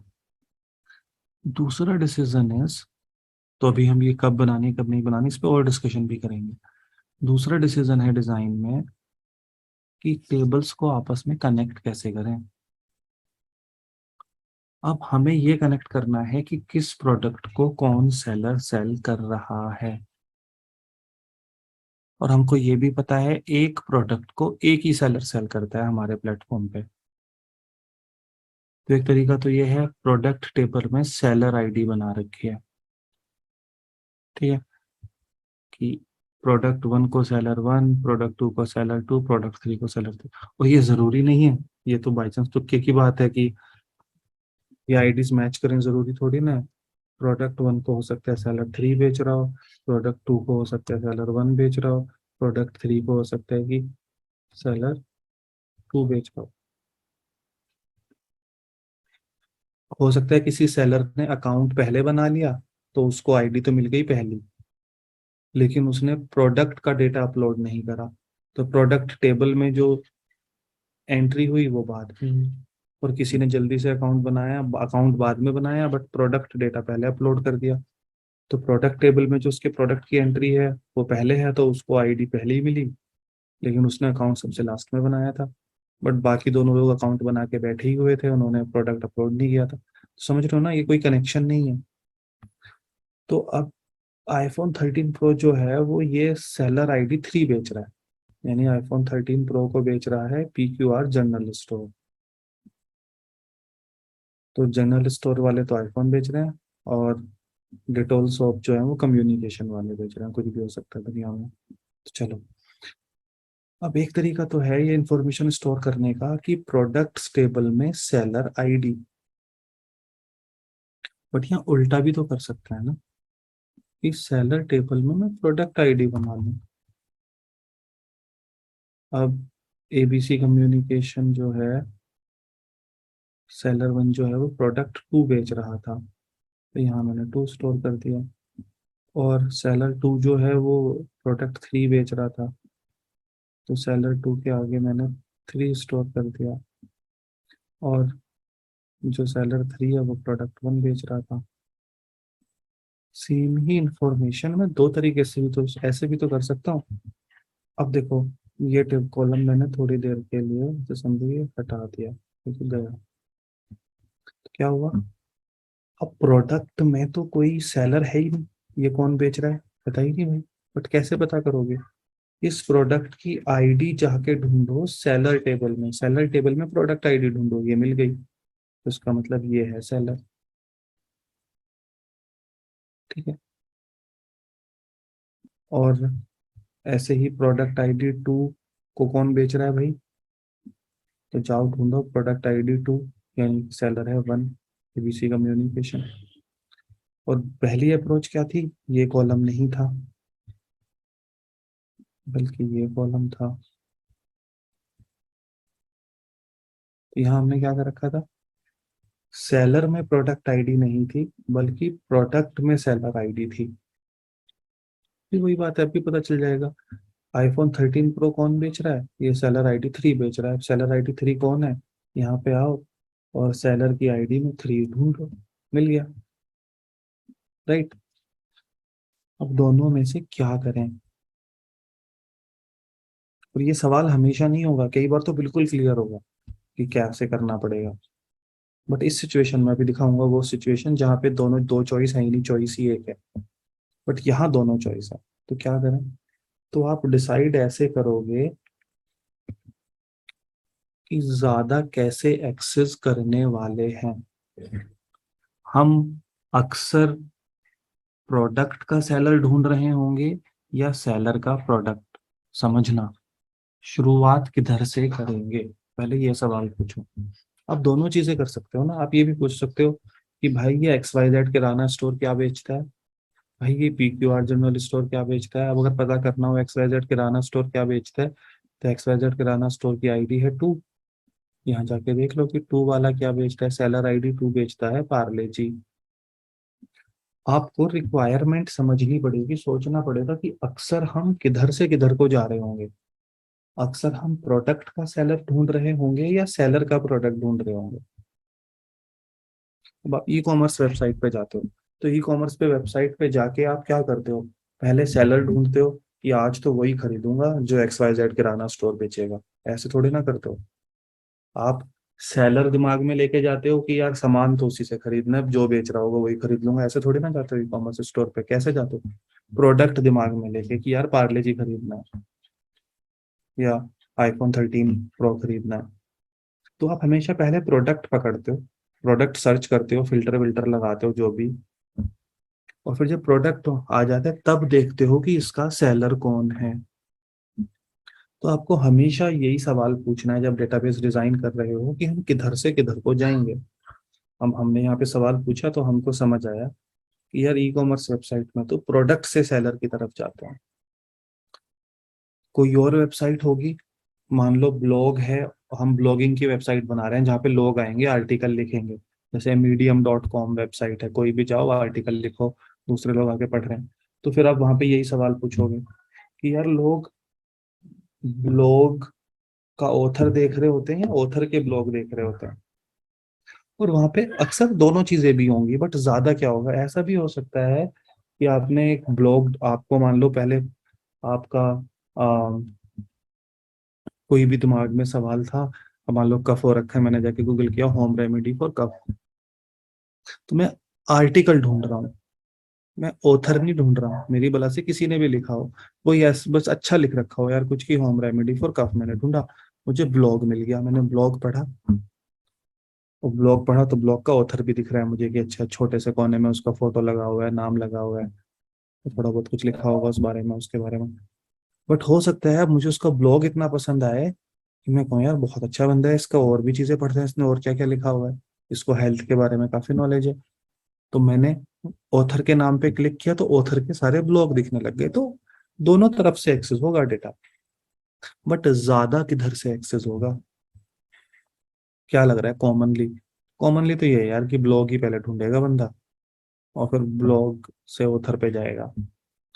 तो अगर प्रोडक्ट से सेलर पे जाएगा तो प्रोडक्ट टेबल में सेलर की आईडी रखो, ठीक है। अब इससे क्या फर्क पड़ता है? इससे डेटाबेस क्वेरी करने में आसान हो जाता है, सीधा डेटा निकालना, राइट करना, वो सब आसान रहता है। आप प्रोडक्ट देखते हो और प्रोडक्ट में देखते हो कि अच्छा ये प्रोडक्ट का सेलर कौन है, 3, तो बस 3 वाला सेलर निकाल लो। ये फॉर सम रीजंस आगे हम देखेंगे, ऐसे करने से डेटाबेस से डेटा निकालना ज्यादा एफिशिएंट हो जाता है। जब डेटा निकालते हैं उसको बोलते हैं क्वेरी करना, डेटा क्वेरी कर रहे हैं हम, क्वेरी रन करते हैं, देखेंगे आगे अभी ये चीज। तो वो क्वेरी में अभी रट लो अभी के लिए, क्यों है ये आगे समझेंगे। बहुत सारे रीजंस की वजह से अक्सर कैशिंग जो है वो हम आईडी के अगेंस्ट में करते हैं, देखेंगे कुछ कैशिंग करके कहानी होती है। सब क्वेरीज में भी ये थोड़ा जॉइन वाइन में भी थोड़ी बहुत सारी इंडेक्स हमेशा हो रहा होता है जो कि कॉलम है। तो बस अभी अभी के लिए तो शॉर्ट में ये समझो, अगर प्रोडक्ट से सेलर की तरफ जाएंगे तो प्रोडक्ट टेबल में सेलर आईडी। अगर आपको लगता है कि नहीं, हमारे तो ई कॉमर्स वेबसाइट में उल्टा है, लोग पहले सेलर पे जाते हैं, हर सेलर अपना डिस्काउंट चला रहा होता है कि मान लो हमारी वेबसाइट होती, चलो छोड़ो, बस ये समझो मान लो किसी भी रीजन से उल्टा होता कि हमारी वेबसाइट पे लोग पहले सेलर ढूंढते हैं फिर सामान खरीदते हैं, तो मैं सेलर टेबल में प्रोडक्ट आईडी डालता। तो ये डिसीजन आर डेटाबेस डिजाइन का पार्ट, कैसे करें भाई, बट मैं उड़ा दे रहा हूँ टेबल क्योंकि उल्टा ही है। अक्सर प्रोडक्ट टेबल में प्रोडक्ट पे पहले पहुंचेंगे फिर सेलर पे पहुंचेंगे, बट यहाँ पे तो दुविधा थी, सोचना पड़ा कि यार यूजर किधर से किधर जाएगा। कई बार ये दुविधा नहीं होती। मान लो पुराने वाले एग्जाम्पल पे जाते हैं कि एक सेलर मल्टीपल चीजें बेच सकता है। सेलर दो हैं, प्रोडक्ट वो तीन बेच रहे हैं। ये जो किराना स्टोर है ये डिटॉल भी बेच रहा है और पार्ले जी भी बेच रहा है। तो आईफोन तो बेच रहा है पहले वाला, और दूसरे वाला जो है वो ये दो दो प्रोडक्ट्स बेच रहा है। किराना स्टोर वाला डिटॉल भी बेच रहा है, पार्ले जी भी बेच रहा है, और अक्सर ई कॉमर्स वेबसाइट पे होता भी अगेन ऐसा ही है। तो हम उसी पुराने एग्जाम्पल पे चले गए। अब इस एग्जाम्पल में तो आपके पास एक तो वो चॉइस खत्म हो गई, कोई दुविधा बची ही नहीं कि सेम ही टेबल में स्टोर कर लूं या अलग टेबल बना लूं। अलग टेबल बनानी ही पड़ेगी वरना डेटा रिपीट हो जाएगा। और दूसरी दुविधा भी खत्म हो गई कि प्रोडक्ट में सेलर आईडी डालूं या सेलर में प्रोडक्ट आईडी। क्यों खत्म हो गई? अगर आप सेलर में प्रोडक्ट आईडी डालने लग गए तो क्या करोगे? यहाँ पे तो ये तो प्रोडक्ट वन बेच रहा है, और ये प्रोडक्ट टू भी बेच रहा है, प्रोडक्ट थ्री भी बेच रहा है, ये डिटोल भी बेच रहा है और पार्ले जी भी बेच रहा है। तो इसकी तो दो दो प्रोडक्ट आईडी है, टू भी है और थ्री भी है, तो क्या मैं टू और थ्री दोनों स्टोर करूँ यहाँ? एक कॉलम में रिलेशनल डेटाबेसेस में आप एक ही डेटा स्टोर करोगे, तो या तो यहाँ पे टू स्टोर करो या फिर यहाँ पे थ्री स्टोर करो। नॉन रिलेशनल डेटाबेस होता, नो सीक्वल जिसे हम बोलते हैं, वहां पे तो आप कर सकते हो स्टोर, वहां पे तो अरे स्टोर कर सकते हो मल्टीपल। यहाँ पे रिलेशनल डेटाबेसेस में ऐसा नहीं होता। जैसे आजकल जो डेटाबेसेस हैं, जो आप अब डेवस्लाइन में काम कर रहे हैं, जो लोग को देखेंगे कि हम पोस्ट ग्रेस डेटाबेस यूज करते हैं, पोस्ट GRESQL, पोस्ट ग्रेस बोलते हैं उसको शॉर्ट में। तो ये पोस्ट GRESQL जो है, ये अक्सर इनफैक्ट माई सीक्वल भी आजकल तो ये इस तरह के कॉलम भी सपोर्ट करने लग गए हैं कि आप उसमें मल्टीपल चीजें भी स्टोर कर सकते हो। तो रिलेशनल डेटाबेसेस बट विद कुछ बेनिफिट ऑफ नॉन रिलेशनल, कुछ कहानी है आगे समझेंगे इसको। बट वो हम फिर भी हमेशा नहीं करते, हम बचते हैं उससे मोस्ट ऑफ द टाइम। उसके कुछ नुकसान है, कई बार कर भी लेते हैं, फायदा मिल जाता है कुछ, जब हमको नुकसान उतना बड़ा नहीं लग रहा होता, बट नुकसान है। तो अभी तो तुम ये मान के चलो एक कॉलम में एक वैल्यू, तो या तो यहाँ पे टू लिखो या यहाँ पे थ्री लिखो। अब अगर टू और एक ही लिख सकते हैं फिर तो प्रॉब्लम होगी। फिर इधर से उधर तो जा सकते हैं क्योंकि एक प्रोडक्ट का तो एक ही सेलर होगा, तो कोई दिक्कत ही नहीं है। इस प्रोडक्ट का सेलर कौन है, स्टोर कर लो, इसका सेलर कौन है, इसका सेलर कौन है, स्टोर कर लो। अब ऐसा तो होगा नहीं कि जी पार्ले जी को ना दो लोग मिलके बेचते हैं कि भैया आधा तू आधा मैं, आधा पैकेट मेरी दुकान से मिलेगा आधा पैकेट मेरी दुकान से, ऐसा तो होगा नहीं। एक प्रोडक्ट का तो एक ही सेलर होगा। बल्कि हो सकता है ये भी अलग हो, मतलब मल्टीपल लोग भी बेच रहे हो कि पार्ले जी तुम इससे भी खरीद सकते हो उससे भी। अमेजन पे अक्सर ऐसा होता है कि 5 सेलर्स हैं, हर कोई अलग अलग प्राइस पे बेच रहा होता है, तो वो भी चीज है। बट अभी जैसे हम अभी फिलहाल ये मानते हैं कि हमारी वेबसाइट पे सेलर एक प्रोडक्ट को एक ही सेलर बेचता है। जैसे अगर हम ब्लॉगिंग की वेबसाइट बनाए तो हो सकता है एक आर्टिकल को दो लोग मिलके भी लिखते हो, ऑथर एंड को ऑथर। बट हमने माना कि रिक्वायरमेंट आपको समझनी पड़ेगी कि भाई क्या हमारी वेबसाइट पे एक प्रोडक्ट को दो दो लोग भी बेच रहे हो सकते हैं, कि XYZ किराना भी बेच रहा है, फलाना भी बेच रहा है? तो मान लो आंसर इज नो, तो क्या हो गया? फिर तो लाइफ ही आसान हो गई। पार्ले जी एक ही बंदा बेचेगा डिटोल सोप भी, बट दोनों को बेचने वाला सेम बंदा भी हो सकता है, बट दो लोग पार्ले जी बेच रहे हो ऐसे नहीं होगा। तो पार्ले जी का तो एक ही सेलर होगा, वो सेलर की आईडी 2 है। डिटोल सोप का भी एक प्रोडक्ट का एक सेलर, उसकी आईडी भी 2 है। तो सेलर आईडी 2 ही दोनों प्रोडक्ट्स बेच रहा है। तो इधर तो मैं स्टोर कर सकता हूँ, इधर वाला तो मेरे पास से ऑप्शन ही खत्म हो गया, क्योंकि ये 2 वाला प्रोडक्ट नंबर 2 भी बेच रहा है, प्रोडक्ट नंबर 3 भी बेच रहा है। तो मैं यहाँ पे 2,3 तो स्टोर नहीं कर सकता।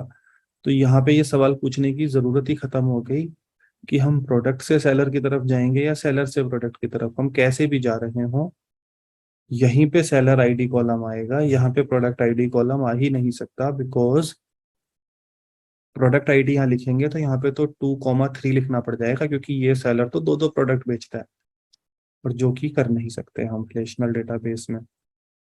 अगेन कर सकते हैं आजकल, बट अभी के लिए मान के चलो कि नहीं करते, क्योंकि हम अवॉइड ही करते हैं इसको। भले ही डेटाबेस में आजकल ये सपोर्ट आ गई है, आजकल मतलब काफी दिनों से है, लेकिन हम फिर भी इस तरह के कॉलम से बचते हैं।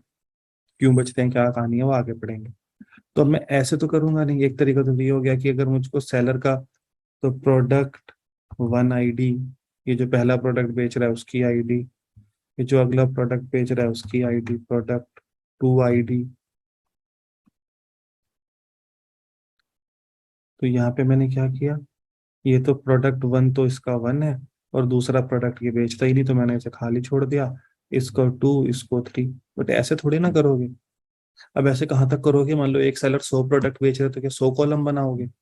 और एक सेलर तो 100 प्रोडक्ट बेच रहा है और एक सेलर एक ही प्रोडक्ट बेच रहा है, तो जो एक ही बेच रहा है उसके बाकी 99 तो खाली रह जाएंगे। ये तो बहुत ही घटिया डेटाबेस डिजाइन है, जिसमें तो कॉलम ही खाली पड़े रहेंगे आधे। तो अब ऐसे तो करोगे नहीं। प्रोडक्ट आईडी ऐसे ही करते, लेकिन अब ऐसे में दिक्कत ये आ गई कि दो कैसे स्टोर करें। तो हम इधर करेंगे ही नहीं स्टोर, इधर से ही करेंगे। तो इसको मैं थोड़ा सा और अच्छे से समझा दूं।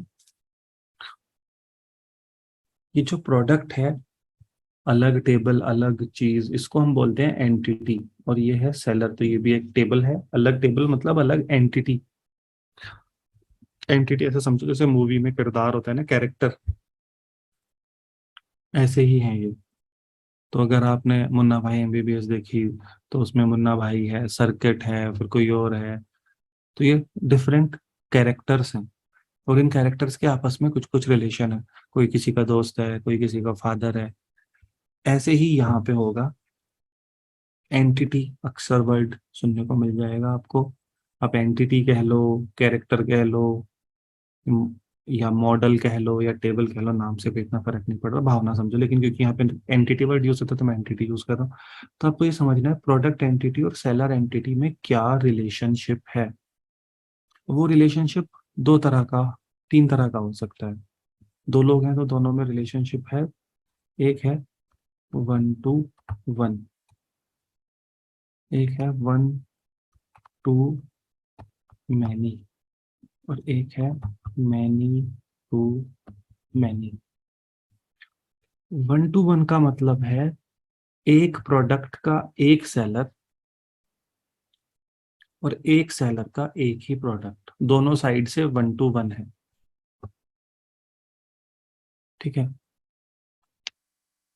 तो 1 to 1, फिर 1 to मैनी, और फिर मैनी टू मैनी। तो समझ लेना जो हम पहले कर रहे थे। तो अब 1 to 1 क्या है, जैसे कुछ रिलीजन होते हैं उसमें क्या होता है, एक हस्बैंड एक वाइफ। ठीक है, तो वो 1 to 1 है दोनों तरफ से। कुछ रिलीजन में क्या होता है कि husband can have many wives, but wife can't have many husband. तो वो कैसा रिलेशन हो गया, 1 to मैनी। एक तरफ से तो मैनी है, हस्बैंड की साइड से तो मैनी है वो। हस्बैंड की मल्टीपल, राजा की मल्टीपल रानियां हो सकती हैं, बट रानी की मल्टीपल राजा नहीं हो सकते। और हो सकता है कि कोई एक और कदम आगे हो, कोई कल्चर, कोई रिलीजन ऐसा हो जहाँ many to many, 1 husband can have many wives and 1 wife can have many husband. वो हो गया मैनी टू मैनी। तो अभी जो हम शुरू में पढ़ रहे थे प्रोडक्ट और सेलर के बीच का, हमने बीच में उसको 1 to 1 कर दिया था कि एक प्रोडक्ट को एक ही सेलर बेचेगा और एक सेलर एक ही प्रोडक्ट बेचेगा, 1 to 1। कि भाई आईफोन 13 प्रो दो लोग नहीं बेचते हो सकते, आईफोन 13 प्रो एक ही बंदा बेचेगा। तो हमारी best.com पे आओगे तो आपको जलेबी बस एक ही बंदे की मिलेगी, गोलगप्पे एक के, समोसे एक के। और वो जो भी बंदा है वो भी बस, अगर जो गोलगप्पे बेच रहा है वो गोलगप्पे बेच रहा होगा, वो दो चीजें नहीं बेच सकता, तो वो हो गया 1 to 1। बट अभी जो मैंने मॉडल कर रखा है वो है 1 to many।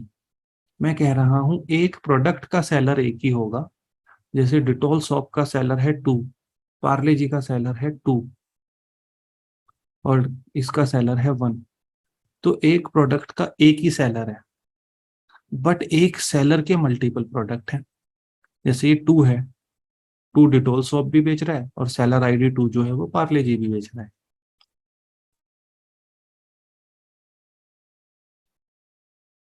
सो अभी जो हमने जिस तरीके से चीजें बना रखी हैं वो है वो 1 to many फिलहाल।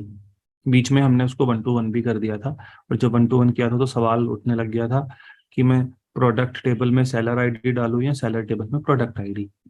1 to many में जैसे हमने मूव किया वो सवाल खत्म हो गया था। तो अभी हम 1 to many मॉडल पे हैं। एक प्रोडक्ट एक ही सेलर बेच रहा है, बट एक सेलर मल्टीपल प्रोडक्ट की तरफ से, तो वो वन वन वे है। लाइक प्रोडक्ट बिल्कुल, प्रोडक्ट तो बिल्कुल वफादार है, उधर से बेवफाई चल रही है। तो प्रोडक्ट तो कह रहे हैं नहीं भैया मेरा तो एक ही सेलर है, लेकिन सेलर कह रहे हैं नहीं भाई मैं तो दो दो प्रोडक्ट बेचूंगा। तो एक तरफ से तो रिलेशन में पूरा कमिटमेंट है, एक तरफ से कमिटमेंट नहीं है। फिर वन मैनी टू मैनी भी हो सकता है। मैनी टू मैनी में क्या होगा, दोनों तरफ से सब खुल के खेल रहे हैं। तो एक एक प्रोडक्ट को मल्टीपल सेलर्स और एक एक सेलर के मल्टीपल प्रोडक्ट्स। आपको जो पहला काम करना है डेटाबेस डिजाइन में, और ये मतलब हैंड टू हैंड चलते रहेंगे, आपने पहले देखा क्या क्या टेबल होंगी। तो यार प्रोडक्ट की टेबल हमने अलग बनाई, सेलर की अलग बनाई, लेकिन अब उनको ज्वाइन तो करना पड़ेगा कि उनमें आपस में कोई ना कोई कनेक्शन तो होगा।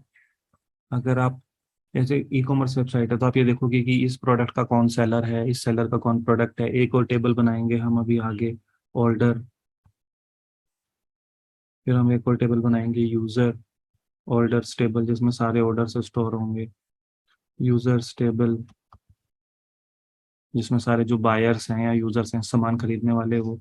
तो अब आपको ये तो कनेक्शन तो बनाना पड़ेगा ना कि ये ऑर्डर किस यूजर का था। अब जैसे ऑर्डर और यूजर के बीच का रिलेशन देखो तो क्या होगा, थिंक अबाउट इट। ऑर्डर और यूजर, एक यूजर के मल्टीपल ऑर्डर होंगे, आज कुछ खरीदा, कल को फिर कुछ खरीद लिया, परसों को फिर कुछ खरीद लिया। कुछ लोगों को तो काम ही नहीं है, शॉपिंग ही करनी होती है, तो बहुत सारे ऑर्डर कर रहे हैं वो। बट एक ऑर्डर के दो यूजर्स नहीं हो सकते। ऐसा नहीं हो सकता कि कल को कोई वेबसाइट बन सकती है जिसमें कि ना मिलके शॉपिंग करने का कॉन्सेप्ट हो, कि friends shopping together virtual world में, जैसे हम साथ मिलके मॉल जाते हैं ऐसे ही साथ मिलके वर्चुअल मॉल जा रहे हैं, हु नोस। बट अभी तो जितनी भी ई कॉमर्स वेबसाइट है उस पर क्या होता है, एक ऑर्डर एक ही यूजर का होता है। हो सकता है तुम भी सेम सामान खरीद लो बट तुम्हारा ऑर्डर फिर अलग है, वो भले ही सामान सेम है।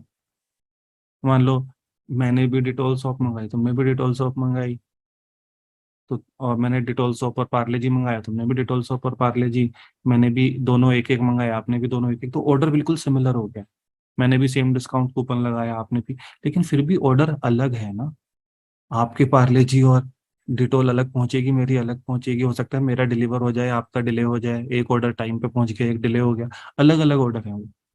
तो ऑर्डर और यूजर के बीच में जो रिलेशन होगा वो कैसा होगा, 1 to many। ऑर्डर की तरफ से तो पूरी वफाई है, लेकिन यूजर की तरफ से पूरी बेवफाई है। One user will have many orders. तो आपको ना ये रिलेशंस, पहले तो क्या क्या टेबल होंगी, उनमें क्या रिलेशन होंगे, ये आपको डिजाइन करना है। अब ये आपका काम है दिमाग लगा के समझने का कि यहाँ पे रिलेशन यार ऑर्डर और यूजर के बीच में तो 1 to many रखते हैं, क्योंकि समझ तो यही आ रहा है रिक्वायरमेंट की ऑर्डर के तो मल्टीपल, एक ही यूजर होगा लेकिन यूजर के तो मल्टीपल ऑर्डर होंगे। तो आप रिलेशन समझोगे, क्या क्या टेबल होंगे उनमें क्या क्या रिलेशन होंगे, उस हिसाब से कॉलम बनाओगे। बट फिर ऑर्डर और प्रोडक्ट में भी रिलेशन होगा कि इस ऑर्डर में क्या क्या प्रोडक्ट हैं और इस प्रोडक्ट। अब ऑर्डर और प्रोडक्ट के बीच का रिलेशन कैसा होगा, मैनी टू मैनी। एक ऑर्डर में मल्टीपल प्रोडक्ट हो सकते हैं, एक ही ऑर्डर में हमने पार्ले जी भी खरीद लिया, डिटॉल भी खरीद लिया।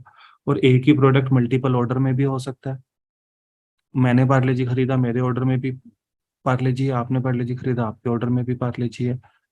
तो एक ही प्रोडक्ट के मल्टीपल ऑर्डर भी होंगे ही ऑब्वियसली। इसलिए तो बेच थोड़ा ना, पार्ले जी एक ने खरीद लिया दूसरा खरीद ही नहीं पाएगा। तो एक प्रोडक्ट के मल्टीपल ऑर्डर और एक ऑर्डर के अंदर मल्टीपल प्रोडक्ट्स, तो ये मैनी टू मैनी रिलेशन होगा। Order to user is one to many, order और प्रोडक्ट के बीच में मैनी टू मैनी। और सेलर और ऑर्डर के बीच में, अगेन सेलर और ऑर्डर के बीच में कैसा होगा, वन टू मैनी। नहीं, सेलर और ऑर्डर के बीच में भी मैनी टू मैनी होगा। जब आपने एक ऑर्डर किया तो वो हो सकता है एक ऑर्डर चार सेलर के पास जाए, आपने उसी ऑर्डर में आईफोन भी खरीद दिया और पार्ले जी भी खरीद दिया। ठीक है कि यार आईफोन आने की खुशी में पार्ले जी चाय में डुबो डुबो के खाएंगे, आपने दोनों ऑर्डर कर दिए। अब आपका जो ऑर्डर है वो एबीसी कम्युनिकेशन के पास भी जाएगा, आधा ऑर्डर उसे फुलफिल करना है, और किराने वाले के पास भी जाएगा। तो एक ऑर्डर को मल्टीपल सेलर कनेक्टेड है, एक ऑर्डर से मल्टीपल सेलर उसे फुलफिल करेंगे और एक सेलर के पास मल्टीपल ऑर्डर आएंगे। अब वो जो किराने वाला है, आपने पार्ले जी खरीदा, किसी ने डिटॉल खरीदा, किसी ने दाल खरीदी, उसके पास मल्टीपल ऑर्डर आ रहे हैं।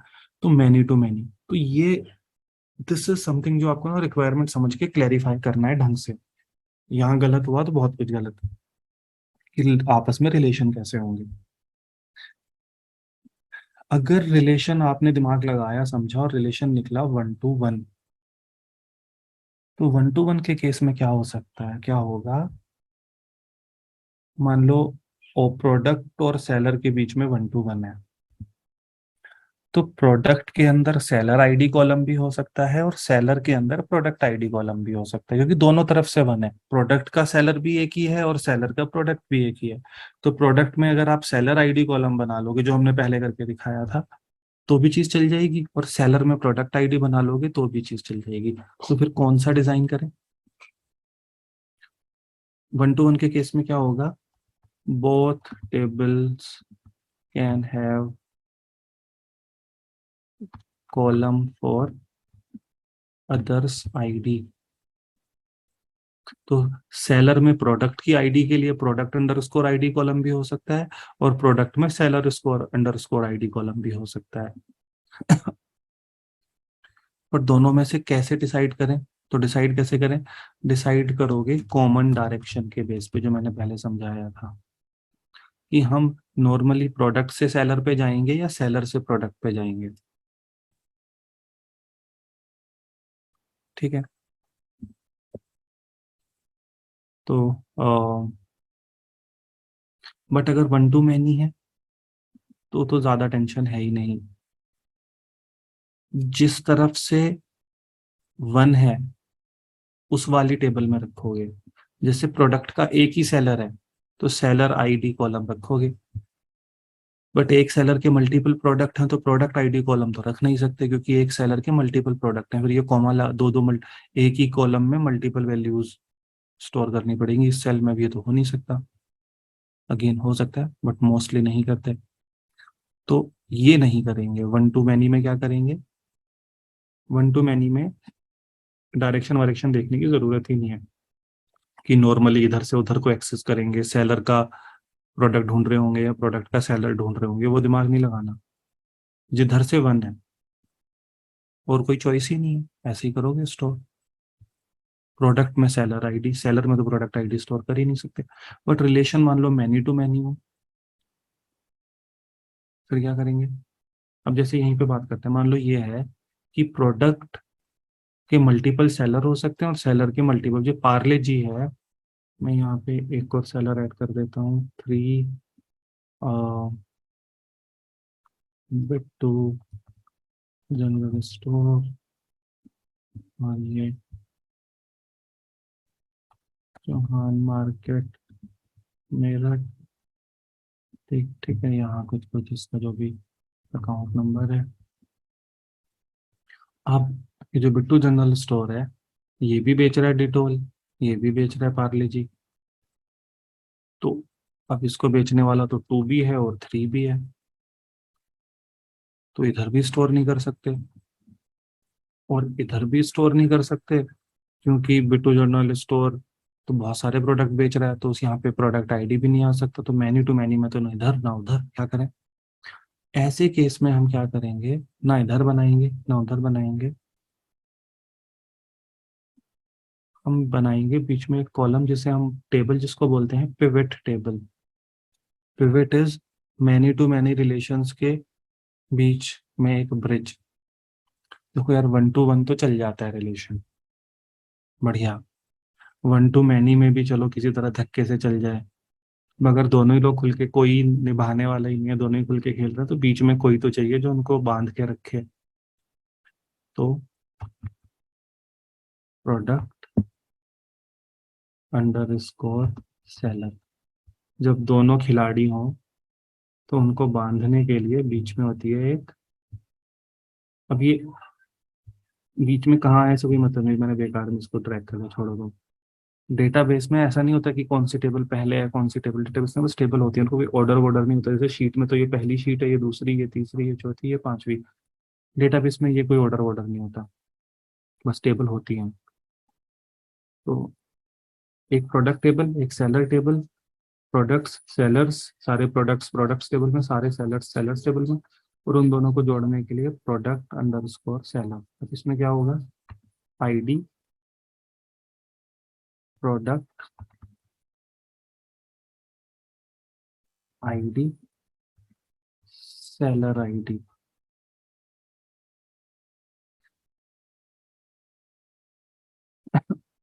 ये कौन सी आईडी है? ये तो प्रोडक्ट सेलर इस टेबल की आईडी है। यहाँ तो 1, अगला 2, अगला 3, अगला 4, अगला 5, 6, ये तो अपने ऑर्डर में चलेगी।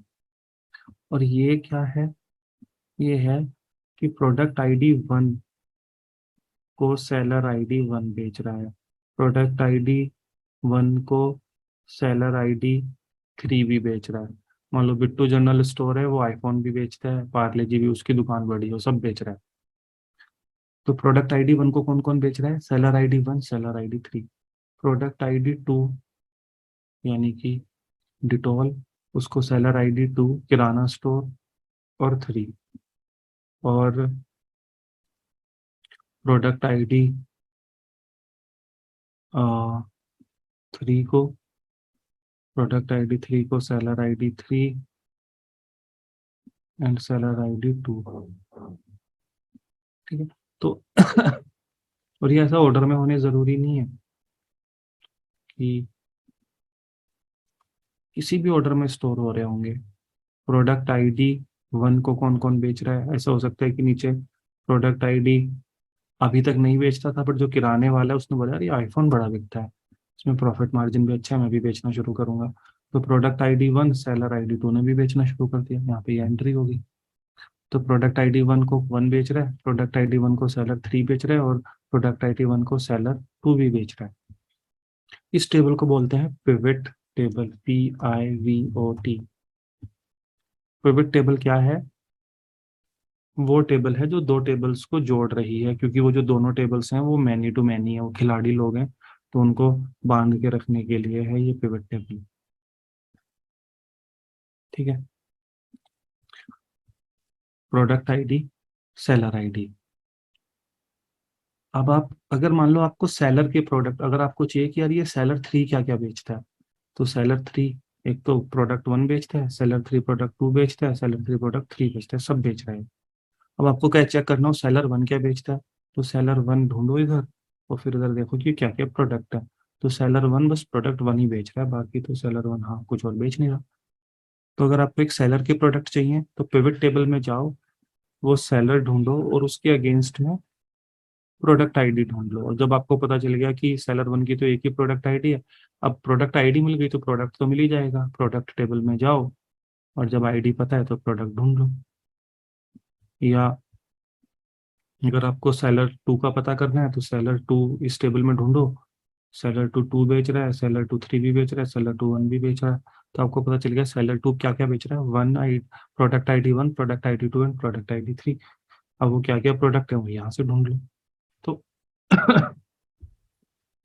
सब इंफॉर्मेशन कैप्चर हो गई है। आप सेलर के प्रोडक्ट भी ढूंढ सकते हो, प्रोडक्ट के सेलर भी ढूंढ सकते हो। मान लो आपको ये देख पता करना हो पार्ले जी कौन कौन बेच रहा है, तो पार्ले जी की आईडी है थ्री। तो थ्री को एक तो थ्री बेच रहा है और थ्री को एक टू बेच रहा है, दो लोग बेच रहे हैं, सेलर टू और सेलर थ्री। तो सेलर टू कौन है? किराना स्टोर। और सेलर थ्री कौन है? Bittu general store. तो बस हो गया काम, पता चल गया आपको। Make sense? Pivot table. तो तीन में से कोई एक तरीका हो, या तो वन टू वन रिलेशन होगा, या वन टू मैनी होगा, या मैनी टू मैनी होगा। और बेस्ड ऑन दैट आपको डिसीजन लेना पड़ेगा कि भाई क्या करें। अच्छा, ये जो पिवट टेबल बनती है, आप इसका नाम प्रोडक्ट अंडरस्कोर सेलर रखो, सेलर अंडरस्कोर प्रोडक्ट रखो, या इसका नाम कुछ और रखो, कुछ भी नाम रख सकते हो। बस इन दोनों को ज्वाइन करने वाली टेबल है ये। दो टेबल्स के बीच का ज्वाइन है ये। बीच का ज्वाइन से मतलब उनको जोड़ के रखने के लिए है, उनके रिलेशंस को डिफाइन करने के लिए। लेकिन अक्सर जिसका आप नाम देखोगे वो ऐसे ही देखोगे, पहली टेबल का नाम, दूसरी टेबल का नाम, बीच में अंडरस्कोर। और पहली टेबल अगर प्लूरल है तो कई बार इसको प्रोडक्ट्स अंडरस्कोर सेलर्स भी बोलते हैं, कई बार प्रोडक्ट अंडरस्कोर इस। तो ये सिर्फ नॉमनक्लेचर है।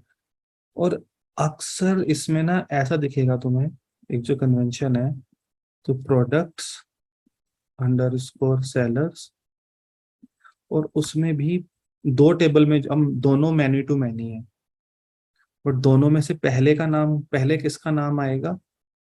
जो अल्फाबेटिकली पहले आता है। तो प्रोडक्ट सेलर्स में ऐसा आता है, प्रोडक्ट पी से शुरू है तो अल्फाबेटिकली ये पहले आता है, डिक्शनरी में ये पहले आएगा, ये बाद में। तो इसलिए प्रोडक्ट अंडरस्कोर सेलर्स बोल रहे हैं इस टेबल को, ना कि सेलर्स अंडरस्कोर प्रोडक्ट्स। अगेन ये कन्वेंशन है, लोग अक्सर ऐसा करते हैं, करना जरूरी नहीं है, डेटाबेस का कोई नियम नहीं है ऐसा। बट इस चीज को ना कुछ फ्रेमवर्क्स आगे हम कुछ चीज पढ़ेंगे, ORM, ऑब्जेक्ट रिलेशनल मैपर, कोई कहानी होती है, वो इस चीज को कई बार ना इस पे डिपेंड करता है। वो कहते हैं कि हम मान के चलेंगे कि अगर दो टेबल के बीच की पिवट टेबल है तो वो अल्फाबेटिकली पहले वाला का नाम पहले आ रहा होगा, ऐसा। तो ये कन्वेंशन फॉलो कर लोगे तो बेटर ही है। ठीक है। तो ऐसा समझ लो कि अगर मियाँ बीवी हैं, हस्बैंड वाइफ हैं, तो कोई जरूरी तो नहीं कि हस्बैंड का नाम पहले लिखा जाए, वाइफ का बाद में लिखा जाए। बट मान लो दुनिया में कन्वेंशन यही चली आ रही है, तो फिर आप भी वैसे ही लिखो, वरना लोग बेकार में कंफ्यूज हो जाएंगे। ठीक है। तो कोई रूल नहीं है, बट होता ऐसे आया है तो आप भी चुपचाप ऐसे ही कर लो। सो पिवट टेबल की कहानी समझ आ गई होगी, ये तीन रिलेशन समझ आ गए होंगे। अब पिवट टेबल में अक्सर आपको बस यही कॉलम दिखेंगे, ID, product ID, seller ID, मतलब जिनके बीच में रिलेशन है उनका। अच्छा, इस कॉलम का नाम भी जरूरी नहीं होता कि सेलर अंडरस्कोर आईडी ही रखो। आप इसका नाम रख लो सेलर अंडरस्कोर की अंडरस्कोर आईडी, सेलर की आईडी, प्रोडक्ट की आईडी, जो मर्जी कॉलम का नाम रखो, बट कन्वेंशन यही है। जब भी आप किसी टेबल में किसी दूसरी टेबल की आईडी स्टोर कर रहे होते हो, तो उस टेबल का नाम अंडरस्कोर आईडी, बट टेबल का नाम विदाउट प्लूरल। टेबल का नाम तो सेलर्स है, बट यहाँ पे सेलर्स आईडी नहीं, seller underscore ID, product underscore ID. ये नेमिंग कन्वेंशन है, इससे कोई बहुत खासा वो नहीं है, बट अक्सर ऐसे ही होता है तो ऐसे ही करते हैं। कोई कन्वेंशन है, रूल नहीं है। तो अक्सर आपको पिवट टेबल में बस इतना ही दिखेगा, दोनों टेबल के बीच का relation, product ID, seller ID, और ये तो हर रो के लिए यूनिक रोल नंबर हम देना ही होता तो वो दे रखा है। बट कई बार पिवट टेबल में आप एक्स्ट्रा कॉलम भी रखोगे। अब जैसे प्रोडक्ट का प्राइस है, प्रोडक्ट का प्राइस आप कहाँ स्टोर करोगे? प्रोडक्ट टेबल में, right. But what if her seller अलग अलग प्राइस पे बेचता है? कोई प्रोडक्ट कोई हो सकता है, तो ये डेटाबेस डिजाइन का पार्ट है। आप ये सवाल पूछोगे अपने आप से, जो जो वेब जिसका प्रोडक्ट बना रहे हो आप, जो क्लाइंट है उससे या प्रोडक्ट मैनेजर से, कि भाई ये जो प्राइस है, अब तुमने ये तो हमको बता दिया कि एक प्रोडक्ट को मल्टीपल लोग बेच सकते हैं, बट क्या हर बंदा सेम ही प्राइस पे बेचेगा? तो बड़ा स्मार्टनेस चाहिए डिजाइन करने के लिए, सवाल पूछने आने चाहिए। तो आपके दिमाग में सवाल आया कि यार ये कहीं प्राइस, अब यहाँ अगर आपने प्राइस बनाया, कॉलम बनाया, तो आईफोन 13 प्रो का प्राइस यही रहेगा, सेलर से कोई लेना देना है ही नहीं, इसका कोई भी सेलर हो यही प्राइस रहेगा। बट मान लो हम कह रहे हैं कि नहीं, आईफोन 13 प्रो का प्राइस डिफरेंट सेलर्स के केस में डिफरेंट हो सकता है। कोई हो सकता है 1,20,000 का बेच रहा है, कोई 1 लाख का ही बेच रहा है, वो नया नया डिस्काउंट दे रहा है अपना नाम बनाने के लिए। क्या हो सकता है वो कहीं से मार के लाया हो, चोरी का सामान है, सस्ते में बेच रहा है, यूएस से ले आया हो चुपचाप, एनीवे जो भी, तो डिफरेंट प्राइस पे बेच रहा है, वो उसकी मर्जी है। तो फिर कहाँ पे स्टोर करेंगे भाई प्राइस? तो यहाँ स्टोर नहीं होगा, यहाँ स्टोर होगा। तो पिवट टेबल में ऐसा नहीं है कि कोई और कॉलम आ ही नहीं सकता। तो जैसे प्रोडक्ट 1 है, उसको सेलर 1 बेच रहा है 12,000, 1,20,000 का, बट प्रोडक्ट 1 को ही सेलर 3 भी बेच रहा है, बिट्टू जनरल स्टोर भी बेच रहा है, वो डिस्काउंट पे बेच रहा है, वो 1,05,000 का बेच रहा है। तो ये 1,20,000 का बेच रहा है, 1,05,000 का बेच रहा है। उसी प्रोडक्ट 2 को, product 2 is Dettol soap, Dettol soap को सेलर 2 जो है वो 20 रुपए का बेच रहा है, और डिटोल सोप को सेलर 3 जो है वो 15 रुपीज का बेच रहा है, और पार्ले जी तो सभी 5 रुपए का बेच रहे हैं। प्रोडक्ट ID 1, आईफोन को अच्छा इसने भी बेचना शुरू कर दिया है, तो हो सकता है कि ये और भी सस्ते में बेच रहा है। ठीक है, तो प्राइस कॉलम यहाँ आ गया। अगर आपको किसी प्रोडक्ट का प्राइस पता करना है तो कैसे पता करोगे? अब एक प्रोडक्ट का एक प्राइस है ही नहीं, एक प्रोडक्ट के मल्टीपल। आपको आईफोन का प्राइस करना है, तो आप जब आप आईफोन के पेज पे जाओगे हमारी ई कॉमर्स वेबसाइट पे, तो हो सकता है हम क्या करें, सबसे सस्ते वाला प्राइस दिखाएं। कि आपने अमेजन.com पे गए, अब अमेजन.com पे 3 लोग बेच रहे हैं, एक 1,20 का, एक 1,05,000 का, एक 1 लाख का। तो हमने क्या किया, सबसे सस्ते वाला प्राइस दिखाया, और नीचे एक बटन दिखा दिया, 2 मोर सेलर्स, कि 1 लाख का तो मिल ही रहा है, बट 2 सेलर हो रहे हैं, अगर आप उनको भी देखना चाहो, एक 1,05,000 का दे रहा है, एक 1,20,000 का दे रहा है। अब आप ये क्यों खरीदोगे जब 1 लाख का मिल रहा है? हो सकता है ये आपको फ्रॉड लग रहा हो सेलर, ये वाला सेलर भले ही 5,000 रुपये महंगा, बट ये थोड़ा रेनाउंड सेलर है, इसकी अच्छी रेटिंग रिव्यू है, तो आप यहाँ से खरीद लो। तो जब प्रोडक्ट पेज पे जाओगे तो एक्चुअली में प्रोडक्ट का एक प्राइस है ही नहीं, 3 प्राइस है। तो अगर आपको प्रोडक्ट का प्राइस पता करना है, आपको पता करना है आईफोन का प्राइस, तो डेटाबेस में से कैसे निकलेगा? पहले प्रोडक्ट सेलर में जाओ, प्रोडक्ट आईडी उठाओ, उसके सारे सेलर निकालो, और फिर देखो कौन सेलर कितने पे 3 प्राइस निकल के आएंगे। तो ये कॉलम यहाँ से उड़ जाएगा, अभी ये यहाँ नहीं होगा। ये जो सारे डिसीजंस हैं, क्या क्या कॉलम होगा, कौन सा कॉलम कहाँ होगा, this is database schema design. And ये बहुत इंपॉर्टेंट चीज है, बहुत ही। अगर डेटाबेस का स्कीमा गलत डिजाइन हो गया तो ये ना पूरे प्रोडक्ट में वन ऑफ द बिल्कुल कोर फीचर होता है।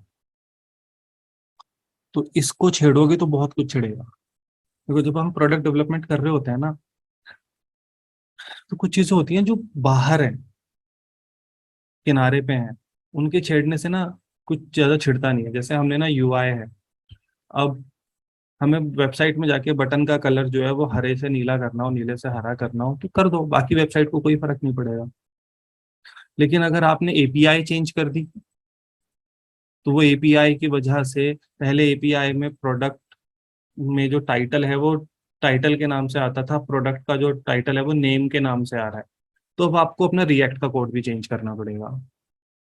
अगर डेटाबेस में चेंज, तो ऐसे डेटाबेस ना बिल्कुल सेंटर की चीज है, डेटाबेस में कुछ भी हिलता है तो आपको ना बैकएंड का कोड भी चेंज करना पड़ेगा, फ्रंट एंड का कोड भी चेंज, रिएक्ट प्रोजेक्ट का कोड भी, और रिएक्ट प्रोजेक्ट का कोड भी मल्टीपल जगह पे हो सकता है, कंपोनेंट भी चेंज करने पड़े, हो सकता है सागा भी चेंज, जैसे हम रिडक्स सागा यूज करते हैं तो सागा भी चेंज करना पड़े, हो सकता है रिडक्स स्टोर का स्ट्रक्चर आपको अपना रिड्यूसर भी चेंज करना पड़े, बहुत कुछ चेंज हो जाएगा।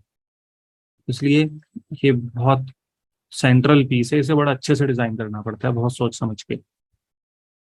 तो क्या क्या डिसीजंस हैं?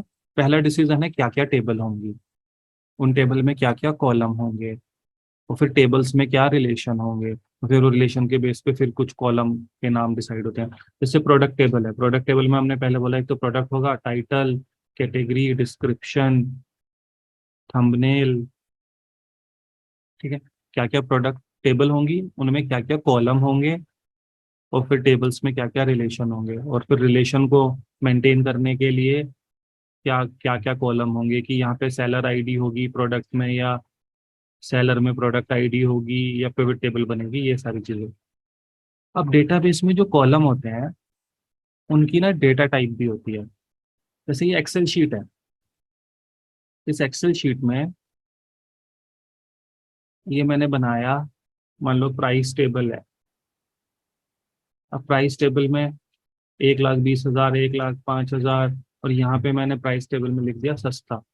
प्राइस क्या है जी? सस्ता ही है। तो एक्सेल शीट में आप ये हरकत कर सकते हो, नंबर, यहाँ पे नंबर, यहाँ पे एक स्ट्रिंग आ गई, यहाँ पे बीच में एक यहाँ पे स्ट्रिंग हो गया, यहाँ पे ये हो गया, यहाँ हमने कुछ यहाँ पे नल स्टोर कर लिया। तो कुछ भी आप एक ही कॉलम में ना, कोई वैल्यू नंबर, कोई वैल्यू स्ट्रिंग, कोई वैल्यू कुछ ऐसा कर सकते हो, बट डेटाबेस में एक्चुअली ऐसा नहीं होता। ये तो एक्सेल शीट है, यहाँ तो कर सकते हो। जब आप डेटाबेस में कॉलम बनाते हो तो कॉलम की डेटा टाइप होती है। तो डिजाइन का पार्ट है कि आप कॉलम का डेटा टाइप भी बनाओ। जैसे ये कॉलम है, ये होगा इंटीजर, नंबर स्टोर होंगे इसमें। ये होगा स्ट्रिंग। अब स्ट्रिंग में भी ना दो तीन होते हैं, एक होता है वेर कैर। वेर कैर मतलब वेरिएबल कैरेक्टर्स, इसमें कैरेक्टर्स आएंगे। अब कैरेक्टर क्या होता है? IPHONE, ये पी जो है, एच जो है, ओ जो है, जिनको हम अल्फाबेट बोलते हैं अंग्रेजी में, अक्षर बोलते हैं हिंदी में, इनको कैरेक्टर्स बोलते हैं प्रोग्रामिंग लैंग्वेजेस में। तो वेर कैर मतलब वेरिएबल कैरेक्टर, जिसमें ना वेरिएबल कैरेक्टर्स कितने भी कैरेक्टर आ सकते हैं, 5, 10, 15, 20। जब आप कॉलम बनाते हो तो उसका ऐसे नाम रखते हो कि वेर कैर 100। अब ये भी डेटाबेस डिजाइन का पार्ट है कि मैं जो कॉलम बना रहा हूँ, मैं कह रहा हूँ कि वेरिएबल कैरेक्टर्स मैक्सिमम 100 तक। तो हमको डेटाबेस के कॉलम ऐसे बनाने हैं कि वो छोटे भी ना पड़ जाए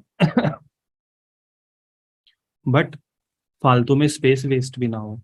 कि कॉलम तो बना दिया भैया, अब कोई भी प्रोडक्ट का टाइटल रखेगा तो 1,000 कैरेक्टर का तो रखेगा नहीं, कोई पैराग्राफ तो लिखेगा नहीं, डिस्क्रिप्शन में लिखेगा पैराग्राफ, टाइटल तो छोटा ही होगा ना। तो और हो सकता है आपने अपने सॉफ्टवेयर में ही रेस्ट्रिक्शन लगा रखा हो, वो चाहे भी तो भी बड़ा ना रख पाए। पहले तो टाइटल वैसे भी बड़ा रखना नहीं चाहिए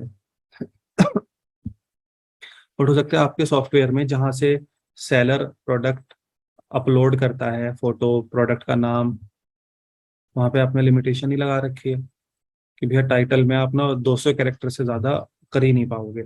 तो अगर लिमिटेशन लगा रखी है, बहुत खुशी की बात है, फिर तो आराम से लिखो यहाँ वेर कैर 200, क्योंकि आपको पता है आपके सॉफ्टवेयर में 200 की लिमिट है। बट अगर लिमिट नहीं है तब भी आप ना, टाइटल है तो आप कर सकते हो कि भैया चलो यार इसको 1,000 कर लेते हैं, अब 1,000 से लंबा तो कौन ही करेगा, भले ही हमने रेस्ट्रिक्शन नहीं लगा रखा।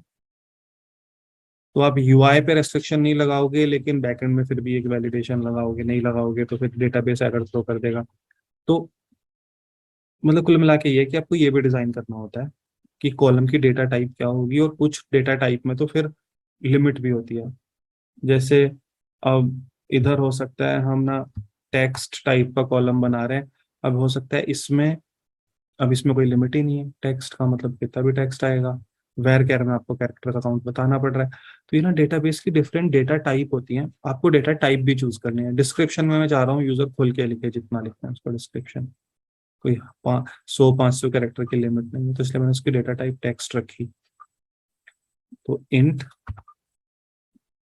ठीक है, इंटीजर्स के लिए। तो ऐसे ही अब ये जो क्या क्या डेटा टाइप्स हैं ये आपके डेटाबेस पे डिपेंड करती हैं। तो यहाँ आपको डिजाइन करने से पहले पूछना पड़ेगा कि भैया हम क्या डेटाबेस यूज करने जा रहे हैं। पता चला जो कॉलम की डेटा टाइप आपने डिजाइन के लिए सोची वो डेटा टाइप वहां पे अवेलेबल ही नहीं है। जैसे मैं बता रहा था आजकल databases they support Jason column, जिसमें आप ना ऑब्जेक्ट स्टोर कर सकते हो, अरे स्टोर कर सकते हो, जेसन ऑब्जेक्ट स्टोर कर सकते हो।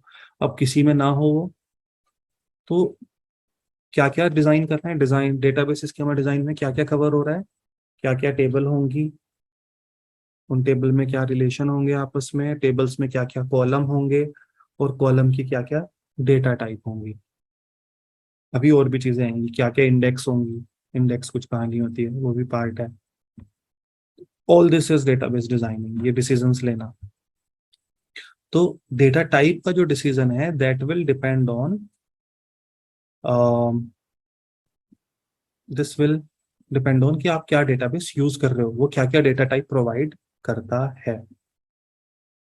ठीक है, फिर कुछ कॉलम होते हैं जिनको अपना, एक और जो इसमें पार्ट होता है, आप डेटाबेस में ना सेट करते हो कि कॉलम आपका नलेबल होगा या नहीं होगा।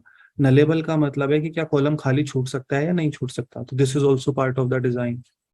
जैसे मैं ये कह रहा हूं अगर आप प्रोडक्ट है तो प्रोडक्ट का टाइटल बताए बिना आप प्रोडक्ट बना नहीं सकते।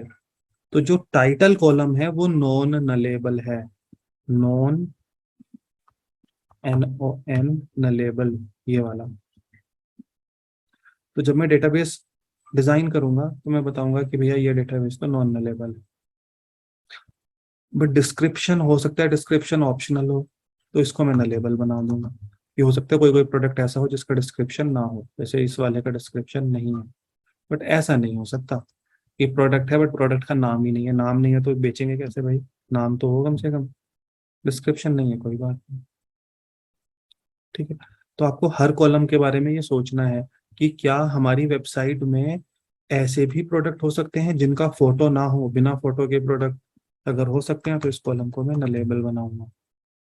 और अगर है कि नहीं भाई स्ट्रिक्ट है यार, बिना फोटो के तो ना यू वेबसाइट पे प्रोडक्ट अच्छे भी नहीं दिखेंगे, यूजर को भी ना कंफ्यूजन, तो अब प्रोडक्ट के लिए फोटो कंपलसरी है या नहीं है ये डिसीजन तुम नहीं लोगे, ये तो प्रोडक्ट मैनेजर से पूछना पड़ेगा कि भाई क्या हम बिना फोटो के प्रोडक्ट अलाउ करेंगे या अलाउ नहीं करेंगे। तुम्हारा काम डिसीजन लेना नहीं है, तुम तो बस डेटाबेस डिजाइन के डिसीजन लोगे। ये सारे डिसीजन तो जो जिनके लिए वेबसाइट बन रही है, जो ओनर्स हैं वेबसाइट के, या मोबाइल ऐप पे वटेवर आप बना रहे हो, उनसे पूछोगे आप कि क्या आप बिना प्रोडक्ट, बिना फोटो के प्रोडक्ट अलाउ करना चाहते हैं, बोलेगा हाँ हाँ। फिर आप बोलोगे सोच लो भाई, क्योंकि बिना फोटो के फिर वो कोई कोई प्रोडक्ट बिना फोटो के वो अजीब सा लगेगा। तो बोलेगा कि कोई नहीं, वहां पे ना प्लेस होल्डर फोटो डाल देंगे, जिसका फोटो नहीं है उसके लिए एक फिक्स फोटो लगा देंगे, ताकि डिजाइन भी ना ब्रेक हो, थोड़ा ठीक सा। अब या फिर आप कह रहे हो कि सोच लो बिना प्रोडक्ट फोटो के ना लोगों को प्रोडक्ट पे भरोसा नहीं आता है, तो आप उनको सजेशन दे सकते हो, बट उन्होंने लगा कि नहीं थंबनेल तो ऑप्शनल होगा, रिक्वायरमेंट के हिसाब से ही बनाना है डिजाइन, आपको अपनी मर्जी से डिसीजन नहीं लेने। तो उन्होंने बोला नहीं भाई थंबनेल ना कभी कभी हो सकता है, तो हमने बोल दिया ठीक है, न लेबल कर दिया उसको। या फिर ये भी हो सकता है, समझना, थंबनेल कंपलसरी है, उसके बिना प्रोडक्ट यूजर को दिखेगा नहीं, लेकिन हो सकता है यहाँ पे एक कॉलम ये भी हो, पब्लिश्ड। पब्लिश्ड क्या है, ये बस ट्रू या फॉल्स हो सकता है, और बहुत सारे डेटाबेसेस में ना ट्रू फॉल्स नहीं होता, तो जीरो को फॉल्स बोलते हैं, वन को ट्रू बोलते हैं, तो ऐसे भी होता है, 0 1 0 1 दो ही चीजें हो सकता है ये, जीरो मतलब फॉल्स, वन मतलब ट्रू। तो हो सकता है हम, मैं सेलर हूं, मैंने प्रोडक्ट बना लिया, लेकिन अभी मेरे पास सारी इंफॉर्मेशन नहीं है, तो मैंने थोड़ा सा डेटा फिल करके सेव कर दिया, सेव एज ड्राफ्ट, और जब मैं सब कुछ कर चुका हूँगा तब मैं उसको पब्लिश कर दूंगा। तो हो सकता है थंबनेल वैसे तो कंपलसरी है यूजर तक, जब ये अगर पब्लिश करने से पहले बाद में, लेकिन जब तक पब्लिश नहीं हुआ, अब हमने ना फोटो सारी इंफॉर्मेशन डाल दी, बस प्रोडक्ट के शाम को फोटोग्राफर आएगा, फोटो खींचेगा, तब फोटो हम अपलोड करेंगे। जो लोग सेल करते हैं प्रोडक्ट्स, वो ना अपने प्रोडक्ट्स के लिए फोटोग्राफर्स हायर करते हैं प्रोफेशनल, जो कि सुंदर सुंदर फोटो खींच के अपलोड करेंगे वहाँ। कि जब भी फोटो हमारे पास नहीं है, तो फोटो नहीं है तो क्या मैं बाकी फॉर्म फिल करके सेव ही नहीं कर सकता? तो हम अलाउ करना चाहते हैं, तो हमने न लेबल बना दिया उसको।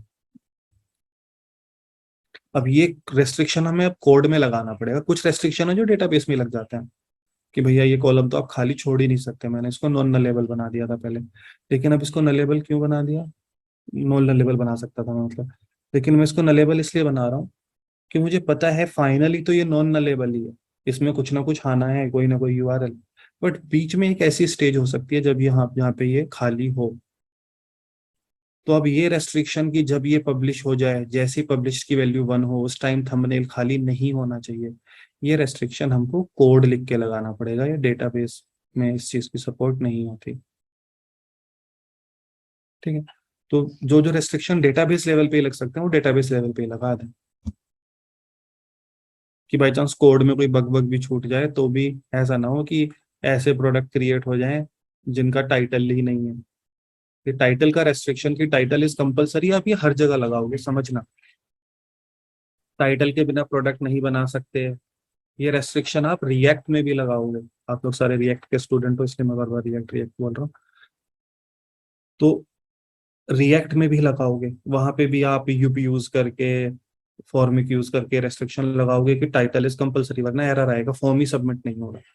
लेकिन वहां वैलिडेशन लगाएंगे तो क्या बैकएंड पे नहीं लगाएंगे? हमने पढ़ा था बैकएंड पे भी जरूरी है, क्योंकि फ्रंट एंड का वैलिडेशन तो वो बाईपास भी कर सकता है यूजर। तो आप बैकएंड पे भी लगाओगे रेस्ट्रिक्शन कि बिना टाइटल के अगर किसी ने एपीआई कॉल कर दी तो एपीआई एरर देगी, टाइटल इज कंपलसरी। लेकिन फिर आप डेटाबेस में भी लगाओगे। अब डेटाबेस में क्या जरूरत है? बाय चांस, क्योंकि बैकएंड का कोड तो यूजर छेड़ भी नहीं सकता, इसलिए कि बाय चांस कभी कोड में कहीं गड़बड़ रह गई, प्रोडक्ट ना मल्टीपल जगहों से क्रिएट हो रहे होंगे। एक फॉर्म फिल करके उसकी अलग एपीआई होगी, एक सीएसवी इंपोर्ट कर दो, एक साथ 50 प्रोडक्ट ऐड कर दो, एक्सेल शीट इंपोर्ट, अपना सारा डेटा प्रोडक्ट का एक्सेल में डालो और हम एक इंटरफेस देंगे, वहां से इंपोर्ट कर दो, प्रोडक्ट बन जाएंगे। ये कुछ और हो सकता है। मान लो आप ये कर सकते हो कि कोई प्रोडक्ट है, आपने देखा, आप भी बेचना चाहते हो प्रोडक्ट, आपने क्लोन पे क्लिक किया, तो उस प्रोडक्ट की कॉपी आपके अकाउंट में भी बन गई, प्राइस वाइस आप अपना सेट कर लो, और बाकी जो प्रोडक्ट के फोटो वोटो है चाहे तो वो यूज कर लो। तो प्रोडक्ट मल्टीपल तरीके से क्रिएट हो सकते हैं। ऐसा ना हो किसी एक एपीआई में टाइटल का वो छूट जाए वैलिडेशन, और उस चक्कर में डेटाबेस में बिना टाइटल के प्रोडक्ट ऐड हो जाए। तो ये रेस्ट्रिक्शन डेटाबेस लेवल पे भी लगा दो, जहां जहां जो जो लग सकता है, ताकि इसको नॉन नलेबल बना दो डेटाबेस लेवल में भी। और इसको ना वेर केयर 1000 कर दो डेटाबेस लेवल पे भी, ताकि 1000 से बड़ा कोई टाइटल सेट ही ना कर पाए, नॉन, इसको खाली कोई छोड़ ही ना पाए, बाई चांस बैकएंड के कोड में एरर भी हो जाए तब भी। समझ लो जितने लेवल पे सिक्योरिटी, अब आप कहीं भी जाते हो तो सिक्योरिटी चेक मल्टीपल जगहों पे होता है ना। अब आप देश के प्रधानमंत्री से मिलने जाओगे तो थोड़ी ना बस गेट पे चेक कर दिया और अंदर खुला छोड़ दिया, हर लेवल पे मल्टीपल लेवल पे चेकिंग होगी। तो इसीलिए है कि एक जगह से बाई चांस कोई गड़बड़ हो भी जाए, पहले तो होनी नहीं चाहिए। अगर गेट 1 से कोई छूट गया और गेट 2 पे पकड़ा गया ना वो अंदर की चेकिंग में, कि अच्छा वो तो भैया, हाँ, पिस्टल लेके आया था या कुछ था, तो वो बाहर वालों की नौकरी गई कि तुमसे छूटा कैसे? छूटना नहीं था, वो तो अंदर वाला तो डबल चेक के लिए था।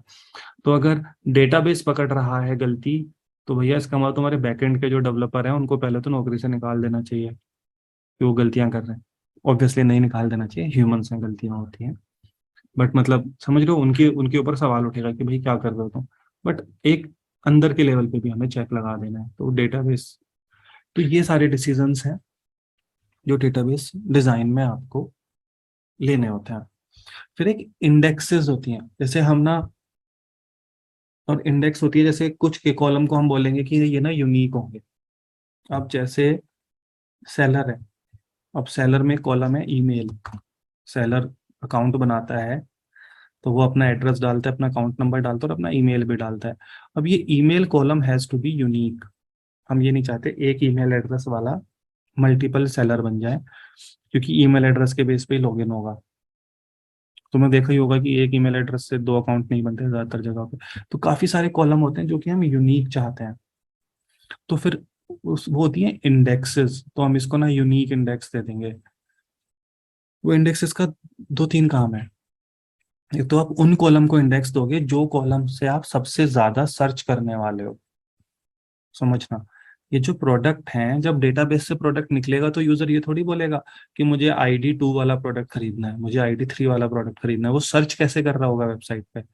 वो लिखेगा पार्ले, सर्च बार में आपको पार्ले जी दिखाना है। तो इसका मतलब ये वाला कॉलम ऐसा है जिसपे आप बार बार इसके थ्रू सर्च करोगे। आप ढूंढोगे give me all the products जिनके टाइटल में पार्ले वर्ड आ रहा है। ठीक है।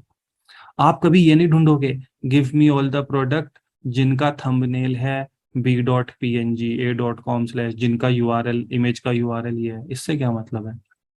तो जो कुछ कॉलम ऐसे होंगे जिनसे सर्च, अब ये इंपॉर्टेंट कॉलम है, इस कॉलम को आप यूज करोगे, ये इमेज दिखानी है आपको, लेकिन सर्च इमेज से नहीं कर रहा होगा यूजर। सर्च कर रहा होगा टाइटल के बेस पे, सर्च कर रहा होगा, हो सकता है कैटेगरी के बेस पे सर्च कर रहा हो, show me all the phones. ठीक। तो वो जो जो कॉलम से सर्च होगा उसको हम इंडेक्स कर देते हैं। इंडेक्स करने से क्या होता है, डेटाबेस डिजाइन का पार्ट है कि क्या क्या इंडेक्स रखेंगे। तो यार इस कॉलम को इंडेक्स करेंगे क्योंकि यूजर ढूंढेगा टाइटल के बेस पे। तो इंडेक्स करने से क्या होता है, डेटाबेस इसको ना अलग तरीके से मैनेज करके रखता है ताकि जल्दी से सर्च हो जाए। यहाँ पे थोड़ा सा और पढ़ेंगे अभी इंडेक्स के बारे में। एक ये डिसीजन है क्या क्या इंडेक्स करें। और जो डेटाबेस में कॉलम होते हैं उनमें से एक डेटा टाइप होती है इनम। इनम कॉलम भी थोड़ा सा हमको समझना है। इनम का मतलब है, जैसे टेक्स्ट है, जैसे इसको मैंने बनाया टेक्स्ट, इसको मैंने बनाया वेर कैर। अब ये जो वेर कैर वाला है इसमें 1000 वर्ड्स, 1000 अल्फाबेट्स तक का कुछ भी आ सकता है, और टेक्स्ट में तो कुछ भी आ ही सकता है, राइट। बट कैटेगरी में ऐसा नहीं कि कुछ भी लिख दोगे आप, कैटेगरी में फिक्स है। हमने ना फिक्स 100 200 500 कैटेगरी ऑफ प्रोडक्ट बना रखी है। Phone is a category. जैसे अब ये सोप और बिस्किट भी नहीं हो, क्या हो सकता है कैटेगरी क्या हो, ग्रोसरी। अरे ग्रोसरी की स्पेलिंग थोड़ी मुश्किल है, गलत हो सकती है।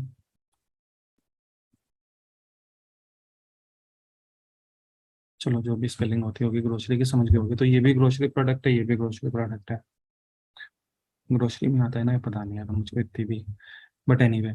तो फिक्स कैटेगरी है 100 200 500। ठीक है। या जैसे आप एक न्यूज की वेबसाइट बना रहे हो तो न्यूज में टाइटल हर न्यूज का अलग होगा, कुछ भी टाइटल हो सकता है।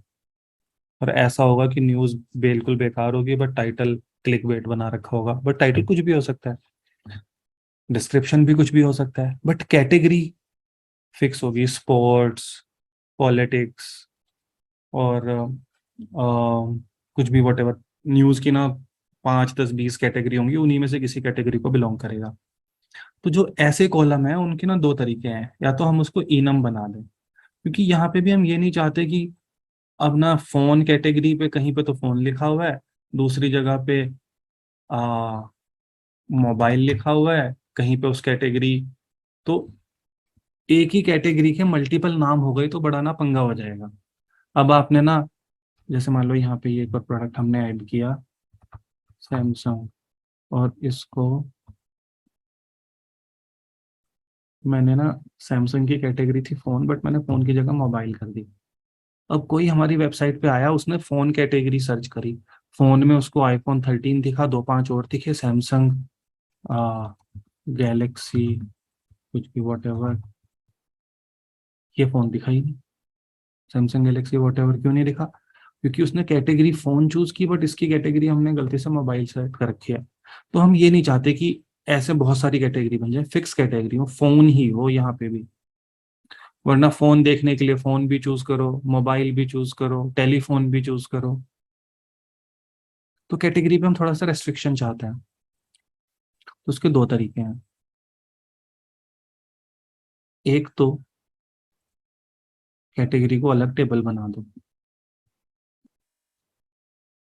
ताकि रिपीटिशन भी ना हो।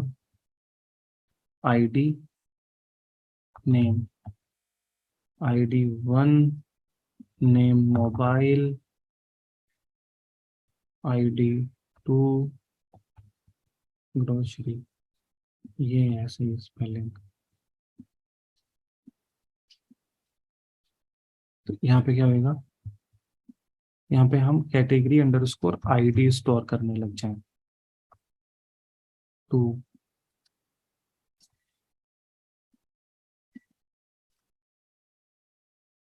1। अब ये मैं अगेन यहाँ पे आपको देखना पड़ेगा कैटेगरी और प्रोडक्ट में क्या रिलेशन है। क्या एक प्रोडक्ट एक ही कैटेगरी में हो सकता है? तो ठीक है, ये फॉर्मूला। अब एक कैटेगरी में तो मल्टीपल प्रोडक्ट होंगे ही, तो या तो एक फोन एक एक प्रोडक्ट एक ही कैटेगरी में हो सकता है, तो आप कैटेगरी आईडी कॉलम बना लोगे, वरना तो पिवट टेबल बनेगी प्रोडक्ट और कैटेगरी के बीच की। एक तो मैं इसको कैटेगरीज कर देता हूँ, उसमें मल्टीपल कॉलम के टेबल्स के नाम यूजुअली ऐसे ही होते हैं, प्लूरल वाले। ठीक, बट हो सकता है यहाँ पे क्या हो, अगर अब मान लो iPhone 13 Pro है, वो मोबाइल कैटेगरी को भी बिलोंग करता है और इलेक्ट्रॉनिक्स करके भी एक कैटेगरी है, या गैजेट्स करके कैटेगरी है, वो गैजेट्स को भी बिलोंग कर रहा है। ठीक है, तो फिर हम क्या करेंगे, आ, ये मेरे 7 बजे कॉल है, जल्दी से खत्म करना पड़ेगा ये। तो कैटेगरीज और प्रोडक्ट्स के बीच में हम पिवट टेबल भी बनानी पड़ सकती है अगर मैनी टू मैनी रिलेशन है।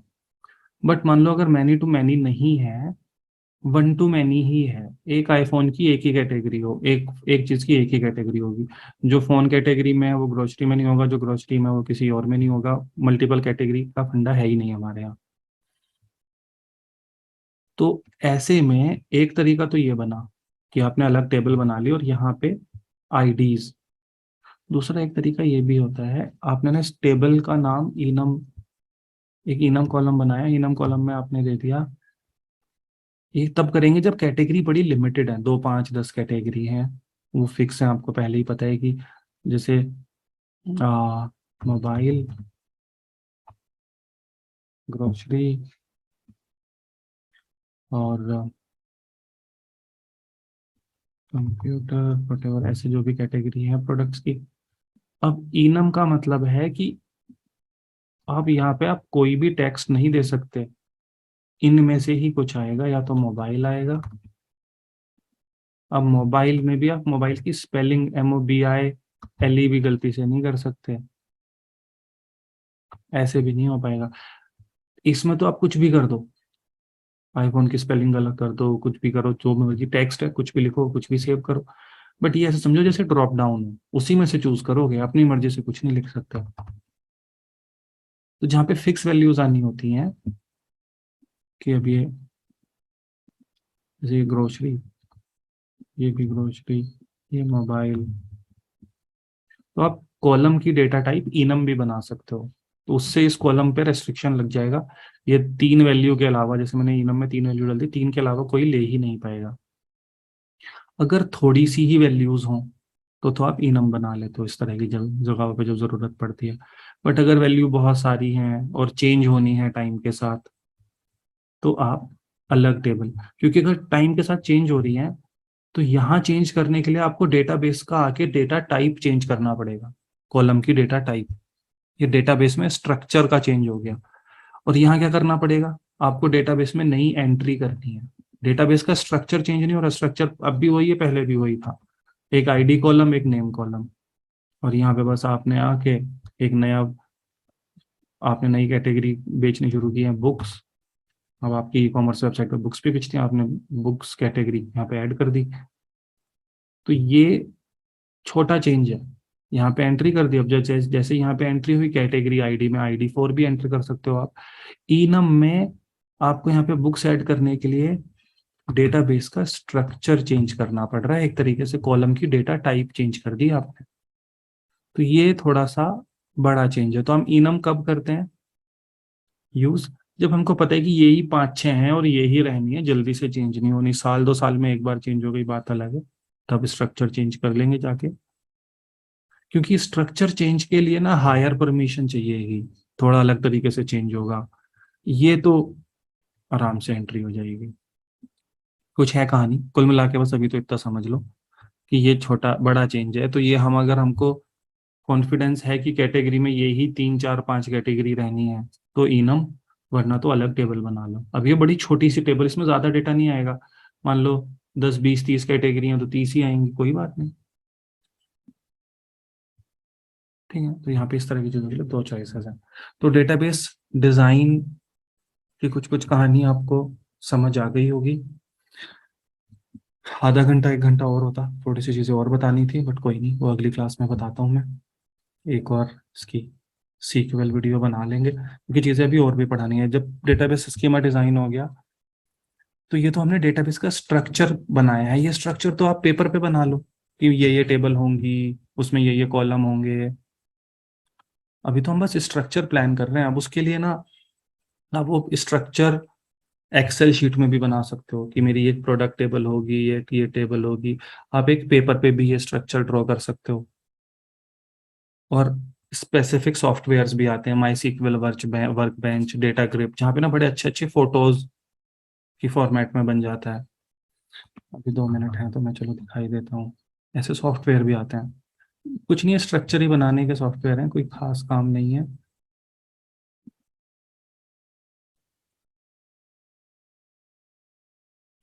तो ये ऐसा, इसमें ना ये है, मुझे एक टेबल बनानी है, तो यहाँ पे इस पे क्लिक करो, ये टेबल बन गई। टेबल का नाम मैंने रख दिया प्रोडक्ट्स। प्रोडक्ट्स टेबल में यहाँ जाके मैं इसमें कॉलम ऐड कर सकता हूँ। कॉलम में पहला कॉलम मैंने किया ऐड, इसकी डेटा टाइप रख दी मैंने इंट, नॉन नलेबल, प्राइमरी की, ये टिक कर दिया। प्राइमरी की का मतलब है ये रोल नंबर होने जा रहा है इस टेबल का। तो जो रोल नंबर होता है उसको बोलते हैं प्राइमरी की। आईडी रखेंगे हम नॉर्मली प्राइमरी की। समझ गए ना प्राइमरी की क्या है? उस टेबल का, उस टेबल में मल्टीपल रोज आएंगी, हर रो का जो एक यूनिक रोल नंबर है। आईडी उसीलिए तो बनाया, तो इसलिए मैंने इसमें टिक कर दिया प्राइमरी की। NN is not nullable, UQ is unique. तो यूनिक टिक करने की जरूरत ऐसी है नहीं, प्राइमरी की एनी वे यूनिक ही होती है। अगला इज टाइटल। टाइटल मैंने कर दिया वेर केयर 1000 मान लो। तो यहाँ पे भी देख रहे हो, ये जैसे मैंने किया टाइटल, तो ये यहाँ पे दिखा रहा है वेर केयर 1000। ठीक है, तो ये तुम डिजाइन ही तो बना रहे हो, ये ऐसा तुम पेपर पे लिख लो, बट पेपर पे ये सारी इंफॉर्मेशन तुम्हें लिखनी पड़ेगी कि टेबल का नाम, कॉलम, कॉलम की डेटा टाइप क्या है। ये तुमको दिख नहीं रहा होगा, इसको जूम करने का है कुछ। ये सिंबल्स अलग अलग चीज बना रहे हैं ये ना, शायद स्क्रीन शेयर पे उतना ना दिख रहा है। यहाँ पे एक चाबी बनी हुई है, चाबी का मतलब है प्राइमरी की। तो ये सॉफ्टवेयर सिर्फ क्या कर रहा है, सॉफ्टवेयर से आपको ये फायदा हो रहा है कि ये देख के ना किसी भी डिजाइन, किसी भी बंदे को एकदम से समझ आ जाएगा, अच्छा आईडी इनकी प्राइमरी की है, टाइटल की डेटा टाइप ही है। यही काम आप पेपर पे ड्रॉ कर लो, लेकिन फिर करना है ऐसे कि लिखा हुआ देख के कोई उस समझ जाए कि ये कॉलम का नाम है। आप इसी इंफॉर्मेशन को ऐसे भी लिख सकते हो, आपकी मर्जी है। कि मैंने लिखा टेबल नेम, प्रोडक्ट्स, कॉलम्स में पहला कॉलम आईडी, प्राइमरी की, नॉल नलेबल। अगला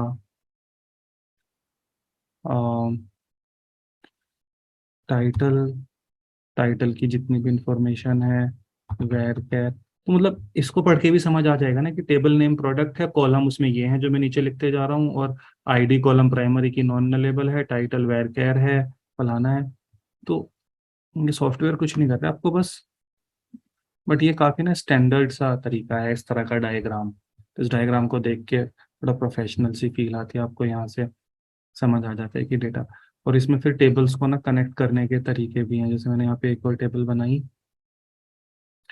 सेलर। तो अब ये सेलर्स, बल्कि इसका नाम चेंज कर ले, मैं इस पे एस लगा दूं। अब ये सेलर्स और प्रोडक्ट्स के बीच में रिलेशन है। अब वो रिलेशन क्या है? Many to many. तो मैंने यहाँ पे इस पे क्लिक किया और यहाँ क्लिक किया, यहाँ क्लिक किया, और जा क्लिक, ठीक है, तो इस पे क्लिक किया, एक बार इस पे क्लिक किया और एक बार इस पे क्लिक किया। शायद इसमें ना अभी एक भी कॉलम नहीं है, इसलिए ये परेशान कर रहा था। इसमें कॉलम डाल लेते हैं, आईडी एंड, अब प्राइमरी की, इस पे क्लिक करो, इस पे क्लिक करो। तो ये देखो, इसने ना, क्योंकि मैंने मैनी टू मैनी किया था, तो इसने इन दोनों के बीच में पिवट टेबल बना दिया, प्रोडक्ट आईडी, सेलर आईडीज, और प्रोडक्ट टेबल का नाम रख दिया प्रोडक्ट हैज सेलर्स। ये भी काफी कॉमन कन्वेंशन है, लेकिन हम जो कन्वेंशन फॉलो करते हैं वो है, इस टेबल का नाम मैं चेंज कर रहा हूँ, प्रोडक्ट सेलर्स। चलो यार, अब मुझको मेरा 7 बजे कॉल है क्लाइंट के साथ, मिलते हैं बाद में, ठीक है। ऐसे तो यहाँ पे आप डिजाइन, तो ये अगली क्लास में हम पढ़ते हैं, और काफी सारी फिर डेटाबेस माइग्रेशंस ये वो। तो और ये वीडियो मैं यूट्यूब पे अपलोड कर दूंगा, बाकी लोग जिन्होंने, जो टीम में है, बाकी लोग जिन्होंने नहीं देखी वो भी देख लेंगे। ठीक है, ओके। अगली क्लास में डाउट वाउट भी लेता हूँ।